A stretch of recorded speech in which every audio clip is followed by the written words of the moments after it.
가끔은 누군가와 함께 있는 것보다 혼자 있는 시간이 더 편하게 느껴질 때가 있습니다. 그 시간들이 단지 세상과의 거리두기 때문만은 아니라면 어쩌면 하나님께서 어떤 일을 준비하시고 계신 걸지도 모릅니다. 조용한 방 안에서 아무런 소음도 들리지 않을 때 마음속 깊은 곳에서 올라오는 그 작은 울림을 무시할 수 없는 이유는 분명히 있습니다. 시편 127편 4절에는 이렇게 기록되어 있습니다. 젊은 자식은 장사의 수중의 화살 같으니. 9절은 단순히 자녀의 중요성을 말하는 것을 넘어 하나님께서 준비시키시는 사람의 존재를 비유하는 말씀으로도 깊게 묵상해 볼 수 있습니다. 화살은 그냥 있는 대로 날아가지 않습니다. 당기고 조준하고 보내는 이에 손끝에서야 비로소 날아갑니다. 그러므로 화살은 기다려야 합니다. 그 기다림의 시간은 결코 무의미하지 않으며 고요한 훈련의 연속입니다. 혼자 있느니 시간들이 고독하게 느껴질 수도 있습니다. 그러나 그것은 하나님께서 조용히 당신을 당기고 계신 시간일 수 있습니다. 관계의 자리에서 물러나게 하시고 무가를 비우게 하시며 이 시기를 통해 오직 그분만을 의지하도록 이끄시는 은혜일 수 있습니다. 화살은 쏘기 전까지는 아무것도 하지 않는 것처럼 보이지만 사실 그 순간까지 모든 균형과 긴장이 집중되고 있습니다. 그처럼 지금 내 삶에 아무 일도 일어나지 않는 것처럼 보여도 하나님께서 나를 향해 정확하게 조준하고 계시다는 사실은이 시간을 더 이상 공허하게 만들지 않습니다. 하나님은 혼자 있는 시간 속에서 우리를 새롭게 빚어가십니다. 겉으로는 아무 일도 없는 것처럼 보이지만 영혼의 골방에서 하나님은 우리가 무엇을 놓아야 하고 무엇을 붙들어야 하는지 가르쳐 주십니다. 그래서 혼자 있는 시간이 길어질수록 오히려 더 선명해지는 것들이 있습니다. 누구의 말도 필요 없이 어떤 위로도 없이 오직 주님의 음성만 들려오는 순간들이 존재합니다. 그 순간들이 쌓이면 비로소 준비된 화살처럼 똑바로 날아갈 힘이 길러집니다. 이사야 30장 15절에서는 이렇게 말씀하셨습니다. 너희가 돌이켜 조용히 있어야 구원을 얻을 것이요 잠잠하고 신뢰하여야 힘을 얻을 것이라 하셨으나 너희가 원하지 아니하고이 말씀은 조용히 있음의 가치를 말해줍니다.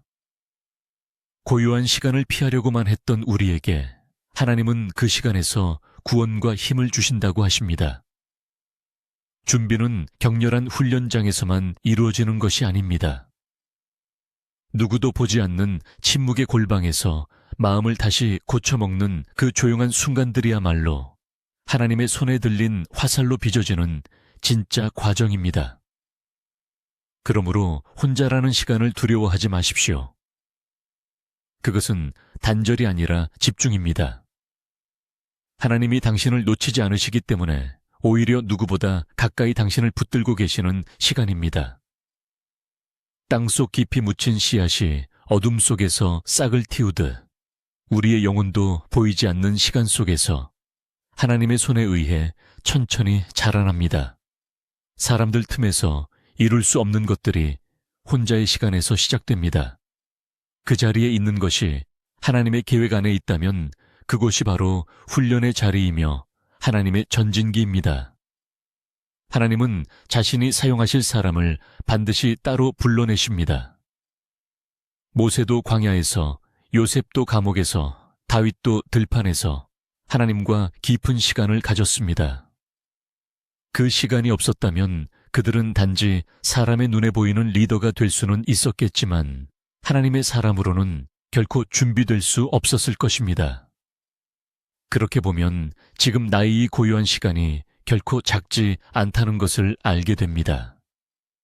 이 시간이야말로 하나님께서 손으로 만지고 계시는 때입니다.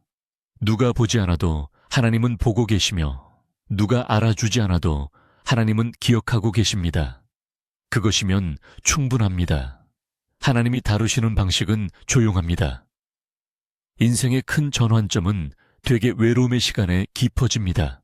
혼자의 시간은 그저 혼자 있기 위해 존재하는 것이 아니라 하나님의 손에 들려 사용되기 위한 세공의 시간입니다. 그 시간을 통과한 사람만이 하나님께로부터 쏘아지는 진짜 화살이 될 수 있습니다. 방향이 정확하고 목적이 분명하며 결코 흔들리지 않는 영적 무기가 됩니다. 하나님의 화살은 정확히 필요할 때 필요한 곳에 도달합니다. 그래서 우리는 지금의 기다림을 다르게 보아야 합니다. 이제는 묻지 않아도 됩니다. 왜 혼자 있는지, 왜 고요한지, 왜 멈춰 있는지, 그 모든 질문에 대한 답은 하나님께서 정확한 시기에 당신을 들어쓰실 때 자연스럽게 드러나게 됩니다. 지금은 왜보다 어떻게의 시간입니다. 이 시간을 어떻게 견디며 어떻게 순종할 것인지가 중요합니다. 하나님은 모든 훈련을 통해 당신을 결코 예전과 같은 사람으로 돌려보내지 않으실 것입니다. 이 고요함은 결국 하나님께로부터 오는 보냄의 힘을 준비시키는 자리입니다. 다음은 하나님의 화살로 준비되기 위해 반드시 지나야 할 깊은 순종의 시간에 대해 이야기 나누겠습니다. 내가 원하지 않아도 멈춰서야 하는 시간들이 찾아옵니다. 아무리 노력해도 문이 열리지 않고 기도했음에도 상황이 나아지지 않을 때, 우리는 흔히 침묵하신 하나님 앞에서 두려움을 느낍니다. 하나님의 방식은 우리의 예상을 넘어서 있습니다. 그분은 우리를 향한 계획을 단 한 번도 멈추신 적이 없습니다. 다만 우리 안에 준비가 완성되기까지 기다리실 뿐입니다. 하나님의 화살이 되어 날아가기 위해서는 반드시 순종이라는 길을 통과해야만 합니다. 시편 127편 4절에서 말한 젊은 자식은 장사의 수중에 화살 같으니라는 표현은 단순한 은유가 아닙니다. 화살은 스스로를 날릴 수 없고 반드시 장사의 손에 의해 쏘아지며 그 타이밍 또한 장사가 결정합니다. 이처럼 우리의 삶도 하나님께 붙들린 자라면 모든 속도와 방향 시점은 주님께 순종하는 마음에서 시작됩니다. 여기서 순종은 단지 말을 잘 듣는 수준이 아닙니다. 내가 가진 계획, 기대, 감정, 계산을 내려놓고 하나님이 기뻐하시는 뜻 앞에 조용히 엎드리는 태도입니다. 아브라함이 그랬습니다. 하나님께서 내가 나에게 지시할 땅으로 가라고 하셨을 때 그는 자신의 고향과 친척 아버지의 집을 떠났습니다. 그의 순종은 목적지를 알지 못한 채 떠나는 발걸음이었고 인간적으로는 이해되지 않는 여정이었습니다. 그러나 그 한 걸음이 그를 믿음의 조상으로 세웠습니다. 순종이 없었다면 그는 그저 부유한 고향의 한 사람이었을 뿐입니다. 하나님께 사용되기 위해서는 반드시 말씀에 기꺼이 응답하는 자로 변화되어야 합니다. 요한복음 14장 23절에서는 이렇게 말씀하셨습니다. 사람이 나를 사랑하면 내 말을 지키리니 내 아버지께서 그를 사랑하실 것이요. 우리가 그에게 가서 거처를 그와 함께 하리라. 하나님은 말씀에 순종하는 자와 함께 하시며 그의 삶을 거쳐 삼으신다고 하셨습니다. 하나님이 거하시는 마음은 항상 조용히 순종하며 기다릴 줄 아는 마음입니다. 외적인 성취보다 내적인 자세를 보시는 하나님 앞에서는 겉으로 얼마나 열심히 살고 있느냐보다 그 안에 얼마나 깊이 순종하고 있느냐가 중요합니다. 진짜 순종은 상황이 잘 풀릴 때가 아니라 오히려 하나님이 침묵하실 때 진가가 드러납니다. 상황은 무너져 내리는데 여전히 믿음을 놓지 않고 따르는 그 고요한 순종이야말로 하나님의 화살로 성도에는 핵심입니다. 우리가 견디는 그 조용한 밤, 우리가 침묵 속에서도 기도에 무릎을 꿇는 그때 하나님은 그 모든 마음을 보고 계십니다. 그리고 때가 되면 우리를 정확한 방향으로 목적을 향해 쏘아 보내십니다. 그 순종은 때로 내가 꿈꾸던 것과 전혀 다른 길로 이끌기도 합니다. 그래서 아플 수도 있고 억울할 수도 있습니다. 하지만 결국 그 길이 하나님의 선하신 뜻을 이루는 통로라는 것을 알게 될 때 우리는 비로소히 기다림의 의미를 부여할 수 있습니다. 하나님은 단 한 번도 우리를 방치하신 적이 없으며 지금도 우리를 당기고 계시는 중입니다. 아무것도 하지 못하는 것처럼 느껴질 때에도 그 순종의 자세 하나만으로 하나님께는 충분한 응답이 됩니다. 하나님의 살은 준비 없는 자에게 맡겨지지 않습니다. 순종이 훈련되지 않은 자는 날아가다가 방향을 잃고 상처를 주고 결국 목적을 이루지 못합니다. 그렇기에 하나님은 순종을 가장 오래 다루십니다. 고요함은 그 순종을 훈련하는 과정이고 혼자 있는 시간은 그 훈련의 장입니다. 그 시간 동안 마음은 정화되고 불필요한 욕심과 기대는 떨어져 나가며 오직 하나님의 뜻만이 남도록 다듬어집니다. 우리의 기도 제목이 응답되지 않고 오랜 시간 가슴속에만 남아있을 때 그것은 거절이 아니라 순종의 시간을 견뎌내게 하시는 하나님의 방식일 수 있습니다. 기도보다 순종이 먼저여야 할 때가 있고 순종보다 기다림이 우선인 시간이 있습니다. 그리고 그 모든 순간이 지나야 비로소 하나님은 우리를 꺼내 드십니다.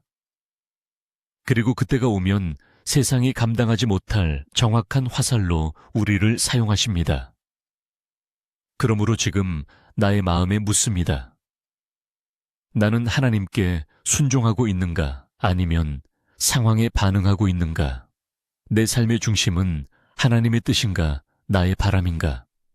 이 질문 앞에 진실해질 수 있을 때 우리는 하나님의 화살로 다시 세워질 수 있습니다. 하나님께서 당신을 사용하시려면 먼저 당신을 다스리십니다. 그 다스림을 거부하지 않고 받아들이는 사람만이 하나님의 전쟁터에서 정확하게 쓰임받을 수 있습니다. 다음은 하나님의 화살로 준비되기 위해 반드시 겪어야 할 상처의 시간에 대해 이야기 나누겠습니다. 정직하게 고백해보면 하나님께 쓰임받는 사람들은 상처 없이 세워지지 않습니다. 하나님의 화살로 준비되기 위해선 반드시 깎이고 다듬어지는 시간이 있어야 합니다. 그 상처의 시간은 피하고 싶은 고통이 아니라 반드시 통과해야 할 과정입니다. 왜냐하면 화살이 화살다워지기 위해서는 단단한 나무가 잘려야 하고 날카롭게 깎여야 하며 가장 끝에서 균형 있게 세공되어야 하기 때문입니다. 아무리 튼튼한 나무라도 깎이지 않으면 결코 화살이 될 수 없습니다. 시편 127편 4절의 화살은 이미 당겨진 화살이 아니라 손 안에 붙들려 있는 상태입니다. 준비 중이라는 뜻입니다. 그 시기에 하나님은 우리를 단단히 붙들고 아주 섬세하게 다듬으십니다. 이 과정 속에서 우리의 자존심은 부서지고 인간적인 의지는 꺾입니다. 사람의 기대에서 멀어지고 세상의 방식과 작별하며 결국 하나님만이 유일한 기준이 되도록 마음이 낮아집니다. 그것이 바로 상처의 시간입니다. 이 상처는 실패일 수도 있고 배신일 수도 있으며 버림받은 경험일 수도 있습니다. 겉으로 보기에 부끄럽고 초라한 순간들이지만 하나님은 그 상처를 통해 우리 안에 교만을 꺾으시고 마음의 깊이를 만들어 가십니다. 그 깊이는 나중에 날아가야 할 방향과 관련이 있습니다. 화살이 높이 날기 위해선 낮게 준비되어야 하듯 하나님의 사람도 상처를 통해 더 낮아지고 더 깊어져야 멀리 쏘아질 수 있습니다. 고린도후서 4장 8절에서 사도 바울은 이렇게 고백합니다. 우리가 사방으로 우겨싸삼을 당하여도 쌓이지 아니하며 답답한 일을 당하여도 낙심하지 아니하며 이 말씀은 단지 고난을 견딘다는 정도의 의미가 아닙니다. 바울은 그 고난 속에서 하나님께서 하시는 일을 결코 포기하지 않는 마음으로 받아들였다는 고백입니다. 그처럼 하나님의 사람은 상처 속에서 오히려 더 단단해집니다. 왜냐하면 그 상처는 실패가 아니라 하나님께 쓰임받기 위한 모양새를 갖추는 과정이기 때문입니다. 한번 깊은 상처를 경험한 사람은 더 이상 사람의 인정이나 환호에 매달리지 않게 됩니다. 그것이 바로 하나님께서 원하시는 자리입니다. 누가 칭찬하지 않아도, 누가 알아주지 않아도 그저 하나님만 아시면 된다는 고백이 마음속 깊은 곳에서 우러나오는 상태. 그게 바로 깎인 자의 고백입니다. 세상은 이기고 높아지라고 말하지만 하나님은 깎이고 부서져야 하늘의 일에 합당하다고 말씀하십니다. 그래서 이 상처의 시간이야말로 거룩한 도장처럼 하나님 앞에 찍히는 순간입니다. 상처 없이 성숙은 없고 부서짐 없이 깊이는 없습니다. 하나님은 부서진 심을 가장 가까이에서 돌보십니다. 그래서 시편 34편 1절에서는 이렇게 말씀하셨습니다. 여호와는 마음이 상한 자를 가까이 하시고 중심에 통하는 자를 구원하시는도다. 하나님께 가까이 가는 길은 내 뜻밖에도 마음이 상하는 경험 속에 숨겨져 있습니다. 이 상함이 하나님의 손에 들리면 회복의 씨앗이 되고 자라면 사명이 됩니다. 당신이 입은 상처는 결코 낭비되지 않습니다. 하나님은 그것을 쓰셔서 누군가의 아픔을 싸매게 하시고 같은 상처를 겪는 사람에게 따뜻한 위로가 되게 하십니다. 하나님의 화살은 잘려야만, 깎여야만, 그리고 갈려야만 비로소 날아갈 수 있습니다. 그러므로 지금의 상처가 오히려 하나님의 작업이라는 사실을 믿으시길 바랍니다. 이 상처의 시간을 통해 우리는 자기를 신뢰하지 않고 하나님만을 의지하는 법을 배우게 됩니다. 또 상처를 통해 남을 정죄하기보다 이해하게 되고 자기 중심적인 마음이 아닌 하나님의 뜻을 먼저 헤아리는 사람이 됩니다. 그러니 지금의 이 상처를 피하려 하지 마십시오. 그 안에서 하나님의 손길을 찾으십시오. 하나님은 반드시 그곳에 계십니다. 때로는 사람의 말보다 하나님의 침묵이 더 아프게 느껴지기도 합니다.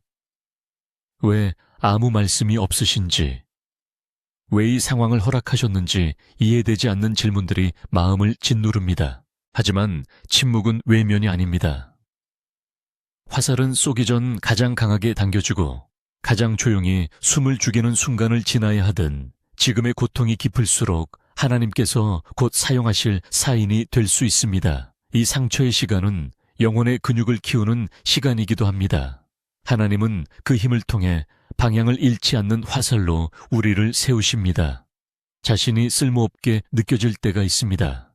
쓰임받기는커녕 오히려 버림받은 것 같고 아무 일도 일어나지 않는 것 같을 때 우리 눈이 시간을 어떻게 해석해야 할지 모릅니다. 그러나 바로 그때 하나님은 조용히 다듬고 계십니다. 우리의 눈에는 보이지 않지만 믿음의 눈으로 보면 하나님의 손은 여전히 움직이고 있습니다. 그리고 그 손끝에서 우리는 점점 하나님께 쓰임받을 수 있는 사람으로 조각되고 있는 것입니다. 다음은 하나님의 화살로 준비되는 과정에서 반드시 훈련되는 인내의 시간에 대해 이야기 나누겠습니다. 하나님의 화살이 되기 위한 길에서 피할 수 없는 또 하나의 과정은 인내입니다. 아무리 정밀하게 깎인 화살이라도, 아무리 날카롭게 다듬어졌더라도 때가 되기 전까지는 결코 날 수 없습니다. 하나님이 아직 손에서 놓지 않으셨다면 아무리 준비가 되었다고 느껴져도 우리는 기다려야만 합니다. 그 기다림이 바로 인내의 시간입니다. 많은 이들이 바로 이 지점에서 좌절하거나 낙심합니다. 하지만 하나님은 우리에게 말씀하십니다. 조금만 더 기다려라. 내는 너의 때보다 완전하다. 시편 127편 4절에 장사의 수중의 화살은 이미 손안에 들려 있습니다. 쏘아지기 직전까지의 그 시간은 매우 짧아 보이지만 하나님께 있어선 오히려 그 시간이 가장 중요한 순간입니다. 왜냐하면 그 순간이야말로 모든 준비가 끝났는지를 점검하는 마지막 훈련이기 때문입니다. 조급함은 화살을 빗나가게 하고 조용한 인내는 정확한 타이밍을 만들어냅니다. 하나님은 우리가 원하는 때가 아니라 하나님이 보시기에 가장 좋은 때에 우리를 사용하십니다. 그러므로 인내는 단순한 시간이 아니라 시점의 훈련입니다. 야고보서 5장 7절은 이렇게 말합니다. 그러므로 형제들아, 주께서 강림하시기까지 길이 참고 농부가 땅에서 나는 귀한 열매를 바라고 길이 참아 이른 비와 늦은 비를 기다리나니 농부는 씨를 뿌리고 나서 수확하기 전까지 아무것도 하지 않는 것처럼 보이지만 사실은 계속해서 밭을 살피고 제때 물을 주고 풀을 뽑고 조용히 땅의 상태를 돌보고 눈에 띄는 변화가 없어도 그 기다림 속에는 끊임없는 신뢰와 준비가 있습니다. 신앙의 인내란 바로 그런 것입니다. 하나님의 화살은 자기 속도로 움직이지 않습니다. 아무리 조급해도 하나님의 손에 있을 때에는 조용히 기다릴 수 있어야 합니다. 이것이 진짜 준비된 자의 모습입니다. 인내는 우리의 시간을 하나님의 때에 맞추는 연습이기도 합니다. 상황은 이미 다 준비된 것처럼 보여도 하나님이 지금이다 말씀하시기 전까지는 아무것도 시작되지 않습니다. 그 시간을 억지로 당기면 오히려 모든 일이 어그러지기 마련입니다. 인내는 고요한 싸움입니다. 아무도 모르게 시작되고 겉으로는 멈춰 있는 것처럼 보이지만 내면에서는 가장 치열한 영적 전쟁이 벌어지고 있습니다. 왜 나만 아직인가? 왜 저 사람은 먼저 쓰임받는가? 나는 이제 버려진 것이 아닌가라는 생각들이 밀려옵니다. 하지만 하나님은 인내를 통해 우리 안에 지켜야 할 때와 물러서야 할 때를 분별하는 지혜를 심어주십니다. 이는 훈련 없이 절대 얻을 수 없는 쏟을 수 없는 성숙입니다. 하박국 2장 3절에서는 이렇게 말씀하십니다. 이 묵시는 정한 때가 있나니 그 종말이 속히 이르겠고 결코 거짓되지 아니하리라. 비록 더딜지라도 기다리라. 지체되지 않고 반드시 응하리라. 하나님의 약속은 절대 늦지 않습니다. 우리가 느끼기에 더디게 흘러가는 것처럼 보여도 하나님께는 모든 순간이 정확하게 흘러가고 있습니다. 지금 아무 일도 일어나지 않는 것 같아도 그 안에서 우리는 다듬어지고 말씀 안에서 무게를 갖춰가고 있으며 마침내 날아갈 힘을 채워가고 있는 것입니다. 인내는 무기력함이 아닙니다.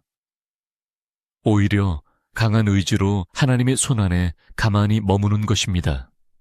무엇이든 하고 싶은 욕구를 꺾고 움직이고 싶은 본능을 다스리며 하나님의 때를 기다리는 힘입니다. 이것은 아무나 할 수 있는 태도가 아닙니다. 믿음이 없으면 결코 유지될 수 없는 마음입니다. 하나님을 신뢰하지 않는다면 인내의 시간은 곧 불평과 원망으로 바뀌게 됩니다. 그러나 하나님을 온전히 신뢰한다면 그 시간은 오히려 영적 근육을 만드는 기회가 됩니다. 지금 누군가가 오랫동안 기도해온 일이 아직도 응답되지 않고 있다면 그것은 하나님의 무관심 때문이 아니라 하나님의 완벽한 타이밍 때문입니다. 하나님은 기다림을 통해 당신을 더 강하게, 더 유연하게, 더 깊이 있게 빚고 계십니다. 그 과정을 마치고 나면 우리는 단지 문제 해결을 넘어서 하나님의 일하심 자체를 신뢰하게 됩니다. 그것이 바로 하나님의 사람으로 세워지는 핵심입니다. 혹시 지금 멈춰진 듯 단 삶의 자리에서 낙심하고 계십니까? 아무리 준비해도 아무 문이 열리지 않아 마음이 답답하십니까? 그렇다면이 시간은 아직이 아니라 고대 전 단계일 수 있습니다.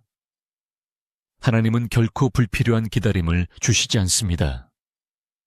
모든 인내는 당신을 정확한 방향으로 날아가게 하기 위한 손끝의 조정이며 그 조정이 끝난 어느 날 하나님은 반드시 당신을 들어 올리실 것입니다. 아무도 예상하지 못한 자리로 하나님의 목적을 이루는 사명지로 보내실 것입니다. 다음은 하나님의 살로 준비되는 사람에게 반드시 주어지는 사명의 방향에 대해 이야기 나누겠습니다. 누군가의 인생은 한순간에 방향이 바뀌는 것처럼 보이기도 합니다. 평범해 보이던 사람에게 갑자기 길이 열리고 누구도 기대하지 않던 자리에 세워지는 이들을 보면 어떻게 저렇게 쓰임받을 수 있었을까 의문이 들기도 합니다. 그러나 하나님의 화살은 결코 우연히 쏘아지지 않습니다. 그것은 반드시 정확한 방향을 향해 준비되고 의도된 사명을 향해 날아갑니다. 하나님의 계획 속에서 목적 없는 발사는 없습니다. 시편 127편 4절에 장사의 수중의 화살이라는 표현에서 우리는 단순히 준비된 도구라는 의미를 넘어서 정확히 조준된 존재로 이해할 수 있습니다. 하나님의 손에 붙들린 자는 아무 곳이나 향해 날아가지 않습니다. 하나님의 사명을 따라 하나님이 정하신 방향을 향해 하나님의 타이밍에 날아가는 존재입니다. 그러므로 하나님의 화살로 살아간다는 것은 단지 준비되어 있는 것만이 아니라 어떤 방향을 향해 살아가고 있는가의 문제이기도 합니다. 방향이 없으면 아무리 힘차게 날아가도 결국은 공허한 종착지에 도달할 수밖에 없습니다. 잘못된 방향으로 나아간다면 준비된 능력도 수고한 시간도 모든 순종도 그 열매를 맺지 못하게 됩니다. 그렇기에 하나님은 우리를 다듬고 기다리게 하시며 때론 고통 속에 두시는 것입니다. 정확한 방향을 정하시기 위함입니다. 그 방향은 우리의 열심으로 선택되는 것이 아니라 하나님의 말씀과 뜻 안에서 분별되고 결정됩니다. 잠언 3장 6절은 이렇게 말씀하십니다. 너는 범사의 그를 인정하라. 그리하면 내 길을 지도하시리라. 우리의 판단과 계획을 멈추고 하나님을 인정하는 순간 하나님은 방향을 정하시고 길을 여십니다. 여기서 중요한 단어는 지도하시리랍니다. 이것은 단순히 길을 알려주는 것이 아니라 그 길로 직접 인도하신다는 뜻입니다. 결국 사명의 방향은 우리가 스스로 설정하는 것이 아니라 하나님과의 관계 속에서 드러나게 되는 것입니다. 하나님의 화살은 누구를 겨누는지도 중요하지만 왜 그 방향이어야 하는지를 아는 것이 더 중요합니다. 우리가 감정이나 기대 혹은 인정받고 싶은 욕심에 따라 움직인다면 하나님은 우리를 멈추게 하십니다. 다시 방향을 조정하실 때까지 어떤 응답도 주시지 않으십니다. 그 이유는 분명합니다. 방향이 틀어져 있다면 아무리 열심히 가도 결국 그 열매는 하나님의 뜻과 무관할 수 있기 때문입니다. 하나님은 사명을 허락하실 뿐 아니라 그 사명의 방향까지도 친히 인도하십니다. 예레미야는 하나님께 부르심을 받을 때 자신이 어린아이 말할 줄 모른다고 했습니다. 그러나 하나님은 그의 입에 말씀을 주시며 어느 민족을 향해 나아가야 할지 분명하게 말씀하셨습니다.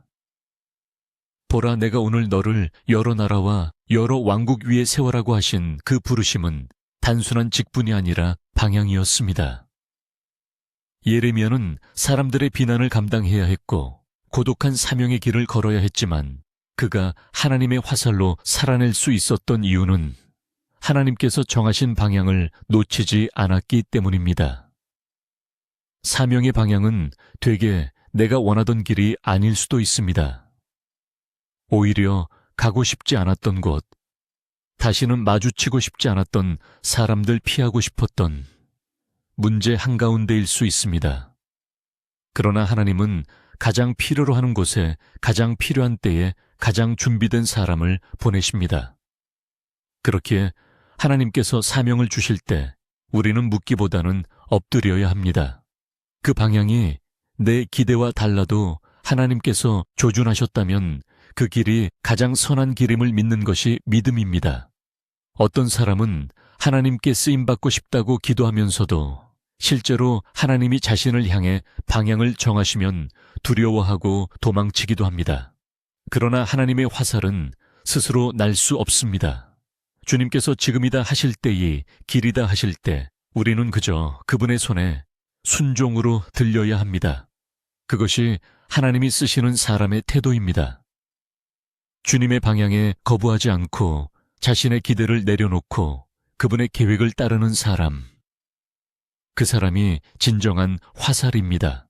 때로는 그 방향이 오랫동안 막혀있던 자리일 수도 있습니다. 그토록 피하고 싶었던 가정 감정적으로 엉켜버린 관계, 실패했던 그곳일 수도 있습니다. 그러나 하나님은 그곳에 새로운 일을 행하시기 위해 당신을 보내십니다. 이제는 두려워하지 마십시오. 당신이 방향을 정한 것이 아니라 하나님께서 조준하신 것입니다. 그리고 하나님은 결코 허공을 향해 화살을 날리지 않으십니다. 반드시 목적을 이루시고 하나님의 뜻을 완성하십니다. 다음은 하나님의 화살로 쓰임받는 사람에게 반드시 동반되는 긴장과 영적 전쟁의 시간에 대해 이야기 나누겠습니다. 하나님의 손에 붙들린 화살은 결코 평탄한 바람 속에서만 날아가지 않습니다. 그 사명이 분명해질수록 오히려 더 격한 맛을 만납니다. 사탄은 방향이 불분명한 인생에 큰 관심을 두지 않지만 하나님께서 조준하시고 준비하신 자가 본격적으로 날아오를 때는 그 움직임을 방해하기 위해 반드시 개입해 옵니다. 그래서 하나님의 사람은 사명을 향해 날아가려는 순간부터 거센 긴장과 영적 전쟁에 휘말리게 됩니다. 시편 127편 4절에서 말하는 장사의 수중의 화살은 단순히 관상용이 아닙니다. 이는 실전에서 사용되는 실제 전투를 위한 무기입니다. 따라서 준비된 화살이라는 말은 곧 전쟁의 현장으로 들어갈 사람이라는 뜻이기도 합니다. 우리가 하나님의 사람으로 살고자 할 때 그 결단은 단순히 개인의 변화로 끝나지 않습니다. 반드시 어둠의 권세의 반응을 일으키며이 세상의 가치관과 정면으로 충돌하게 됩니다. 그것이 곧 영적 전쟁입니다. 에베소서 6장 12절은 분명하게 경고합니다. 우리의 씨름은 혈과 육을 상대하는 것이 아니요 정사와 권세와의 어둠의 세상 주관자들과 하늘에 있는 악의 영들을 상대함이라. 하나님의 일을 하려는 자는 사람과 싸우는 것이 아니라 보이지 않는 영적 세력과 싸우게 됩니다. 그러므로 겉으로는 평범해 보이는 일상일지라도 하나님의 사명을 품고 살아가려는 이들의 마음속에는 끊임없는 영적 전투가 벌어지고 있는 것입니다. 하나님의 화살로 쓰임받는다는 것은 단지 복음을 전하거나 좋은 일을 한다는 개념에 머물지 않습니다. 그것은 어둠 속에서 진리를 향해 날아가는 것이며 세상의 혼탁함을 뚫고 하나님이 정하신 표적을 향해 가는 것입니다. 그러니 방해가 없을 수 없습니다. 오히려 쓰임받는 자일수록 더 많은 공격과 오해 내부의 갈등과 외부의 유혹을 마주하게 됩니다. 영적 전쟁은 내면에서 시작되어 관계와 사역 일상까지 파고듭니다. 이때 중요한 것은 하나님의 화살은 긴장 가운데서도 정확히 날아간다는 사실입니다. 전쟁의 소리, 사람들의 말, 환경의 변화가 아무리 거세도 하나님의 손에 붙들려 있는 사람은 흔들리지 않습니다. 주님이 조준하신 방향을 향해 정확한 각도로 날아갑니다. 이 믿음을 가진 사람만이 긴장 속에서도 평안을 유지할 수 있습니다. 평안은 전쟁이 없어서 주어지는 것이 아니라 하나님의 손안에 있다는 확신에서 오는 것입니다. 하나님의 화살로 쓰임받기 위해선 반드시 전투의 순간을 통과해야 합니다. 겉으로는 아무 일도 일어나지 않는 것처럼 보이지만 실제로는 영적인 긴장감이 짙게 감도는 시간들이 있습니다. 그럴 때일수록 말씀에 더 깊이 들어가야 합니다. 하나님의 음성 외에는 어떤 것도 기준이 될 수 없습니다. 기도와 금식 예배와 묵상이 삶의 중심이 되어야 하며 스스로를 단속하고 날마다 회개의 자리로 나아가야 합니다. 영적 전쟁은 준비 없이는 버틸 수 없으며 하나님의 전신갑주로 무장한 자만이 끝까지 설 수 있습니다. 베드로전서 5장 8절은 이렇게 권면합니다. 근신하라 깨어라 너희 대적마귀가 우는 사자같이 두루다니며 삼킬 자를 찾나니 우리가 아무리 선한 마음을 가졌더라도 준비 없이 사명의 자리에 서게 된다면 영적으로 무너질 위험이 있습니다. 마귀는 늘 우리의 틈을 노리고 있고 영적 긴장을 풀면 언제든 침투해 올 수 있습니다. 하나님의 화살이 되었다는 것은 단지 기회를 얻은 것이 아니라 동시에 사단의 표적이 되었음을 의미하기도 합니다. 그러므로 지금의 이 긴장감이 단지 삶의 스트레스가 아니라면 혹은 이유 없이 피곤하고 감정이 무너지고 관계가 흔들리는 상황들이 반복된다면 그것은 사탄이 보내는 방해일 수 있습니다. 그리고 그런 시기일수록 우리는 더 깊은 기도와 더 단단한 믿음으로 무장해야 합니다. 화살이 흔들리면 조준도 무너집니다. 그러나 화살이 주인의 손에 온전히 붙들려 있다면 아무리 전쟁이 거세도 끝까지 정확하게 날아갈 수 있습니다. 하나님의 손 안에 있는 사람은 세상의 거센 바람 속에서도 침착할 수 있습니다. 전쟁의 소음 속에서도 흔들리지 않는 담대함은 자신의 능력이 아니라 하나님의 손끝에 붙들려 있다는 확신에서 나옵니다. 그리고 그 손끝이 흔들리지 않는 한 우리 역시 절대 흔들리지 않습니다. 하나님은 준비된 자를 결코 허무하게 보내지 않으시며 그분이 쏘신 화살은 반드시 그 목적지에 도달하게 됩니다. 다음은 하나님의 화살로 준비된 사람이 마지막으로 받아야 할 파송과 보내심의 은혜에 대해 이야기 나누겠습니다. 그토록 오래 준비되었고 조용히 깎였으며 오랜 인내와 상처 긴장을 지나 마침내 하나님이 쏘아 올리시는 순간이 옵니다. 이 순간은 마치 누군가의 손에서 벗어나는 듯한 낯설고 떨리는 시작일 수 있습니다. 하지만 바로 그때 우리는 하나님의 보내심의 은혜를 깊이 경험하게 됩니다. 하나님은 결코 목적 없는 파송을 하지 않으시며 누구도 우연히 쓰시지 않으십니다. 모든 준비가 끝난 자를 하나님은 정해진 방향으로 정확한 시점에 쏘아 올리십니다. 시편 127편 4절에서 말한 장사의 수중에 화살이라는 표현은 여전히 손 안에 있는 상태지만 이내 날아오를 준비가 되어 있다는 뜻이기도 합니다. 이 화살은 자신이 어디로 날아갈지, 어떤 경로를 그릴지 알지 못합니다. 하지만 중요한 것은 그 모든 경로와 타이밍을 정하시는 분이 바로 장사 곧 하나님이라는 사실입니다. 하나님은 결코 화살을 방치하지 않으시며 필요할 때 반드시 쏘십니다. 그리고 그 화살은 정확하게 날아가 하나님의 뜻을 성취하게 됩니다. 하나님의 파송은 단지 사역지로 이동하는 정도의 의미가 아닙니다. 그것은 존재 전체를 하나님의 뜻 안에 던져드릴 일입니다. 그동안 우리가 붙들고 있던 안정감 이해되는 환경 예측 가능한 삶의 방식은이 순간 다 내려놓게 됩니다. 하나님은 당신의 사람을 어디로 보내실지, 어떤 방식으로 일하실지, 또 얼마나 오랜 시간 그 자리에 머물게 하실지 말씀하시지 않을 때도 많습니다. 그러나 보내심에는 항상 은혜가 따릅니다. 왜냐하면 하나님은 단 한 번도 사람을 목적 없이 내보내신 적이 없기 때문입니다. 하나님께서 보내시는 순간은 우리 눈엔 불안정하게 보일 수 있습니다. 누구도 응원하지 않고 길도 명확하지 않으며 실패할 가능성이 더 커 보일 때도 있습니다. 그러나 바로 그때 우리는 보내심의 은혜라는 영적 확신으로 사는 법을 배웁니다. 하나님이 쏘셨기 때문에 나는 반드시 길을 끝까지 걸어가야 한다는 거룩한 부담감과 동시에 하나님이 책임지실 거라는 담대한 확신이 우리 안에 생겨납니다. 그것이 바로 진짜 파송의 은혜입니다. 이사야 6장 8절에서 이사야는 하나님의 부르심 앞에 이렇게 응답했습니다. 내가 여기 있나이다. 나를 보내소서.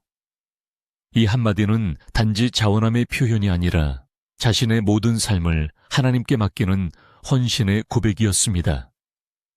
하나님의 화살이 되기 위해선 바로 이 고백이 필요합니다. 내가 원하는 삶이 아니라 하나님이 보내시는 그 자리를 향해 날아가는 삶. 그 삶은 쉽지 않지만 오직 그 길 위에만 하나님의 기름 부으심이 머니다. 보내심의 은혜를 받은 사람은 더 이상 자기 인생의 주인이 아닙니다. 하나님이 보내셨다는 그 사실 하나만으로도 흔들리지 않고 걸어갑니다. 거기에 풍성함이 없어도 사람이 없어도 확신이 있습니다. 왜냐하면 내가 결정한 길이 아니라 하나님이 쏘신 길이기 때문입니다. 화살은 자신을 조준하지 않습니다. 반드시 누군가의 손에 의해 조준되고 쏘아지며 그 방향은 오직 쏜 자만이 알고 있습니다. 우리 삶도 그렇습니다. 어디를 향해 어떤 속도로 무엇을 위해 날아가야 할지는 오직 하나님만이 알고 계십니다. 보내심은 곧 외로움이기도 합니다. 이제는 손 안에 있던 안전한 시절을 떠나 날아가야 할 시점이 온 것입니다. 그러나 이 외로움은 곧 자유입니다. 누구도 나를 묶지 않고 어떤 실패도 내 정체성을 무너뜨릴 수 없습니다. 나는 하나님의 화살이고 그분의 뜻을 따라 가고 있기 때문에 결과는 하나님께 있습니다. 이것이야말로 가장 강력한 자유이며 진짜 신앙인의 정체성입니다.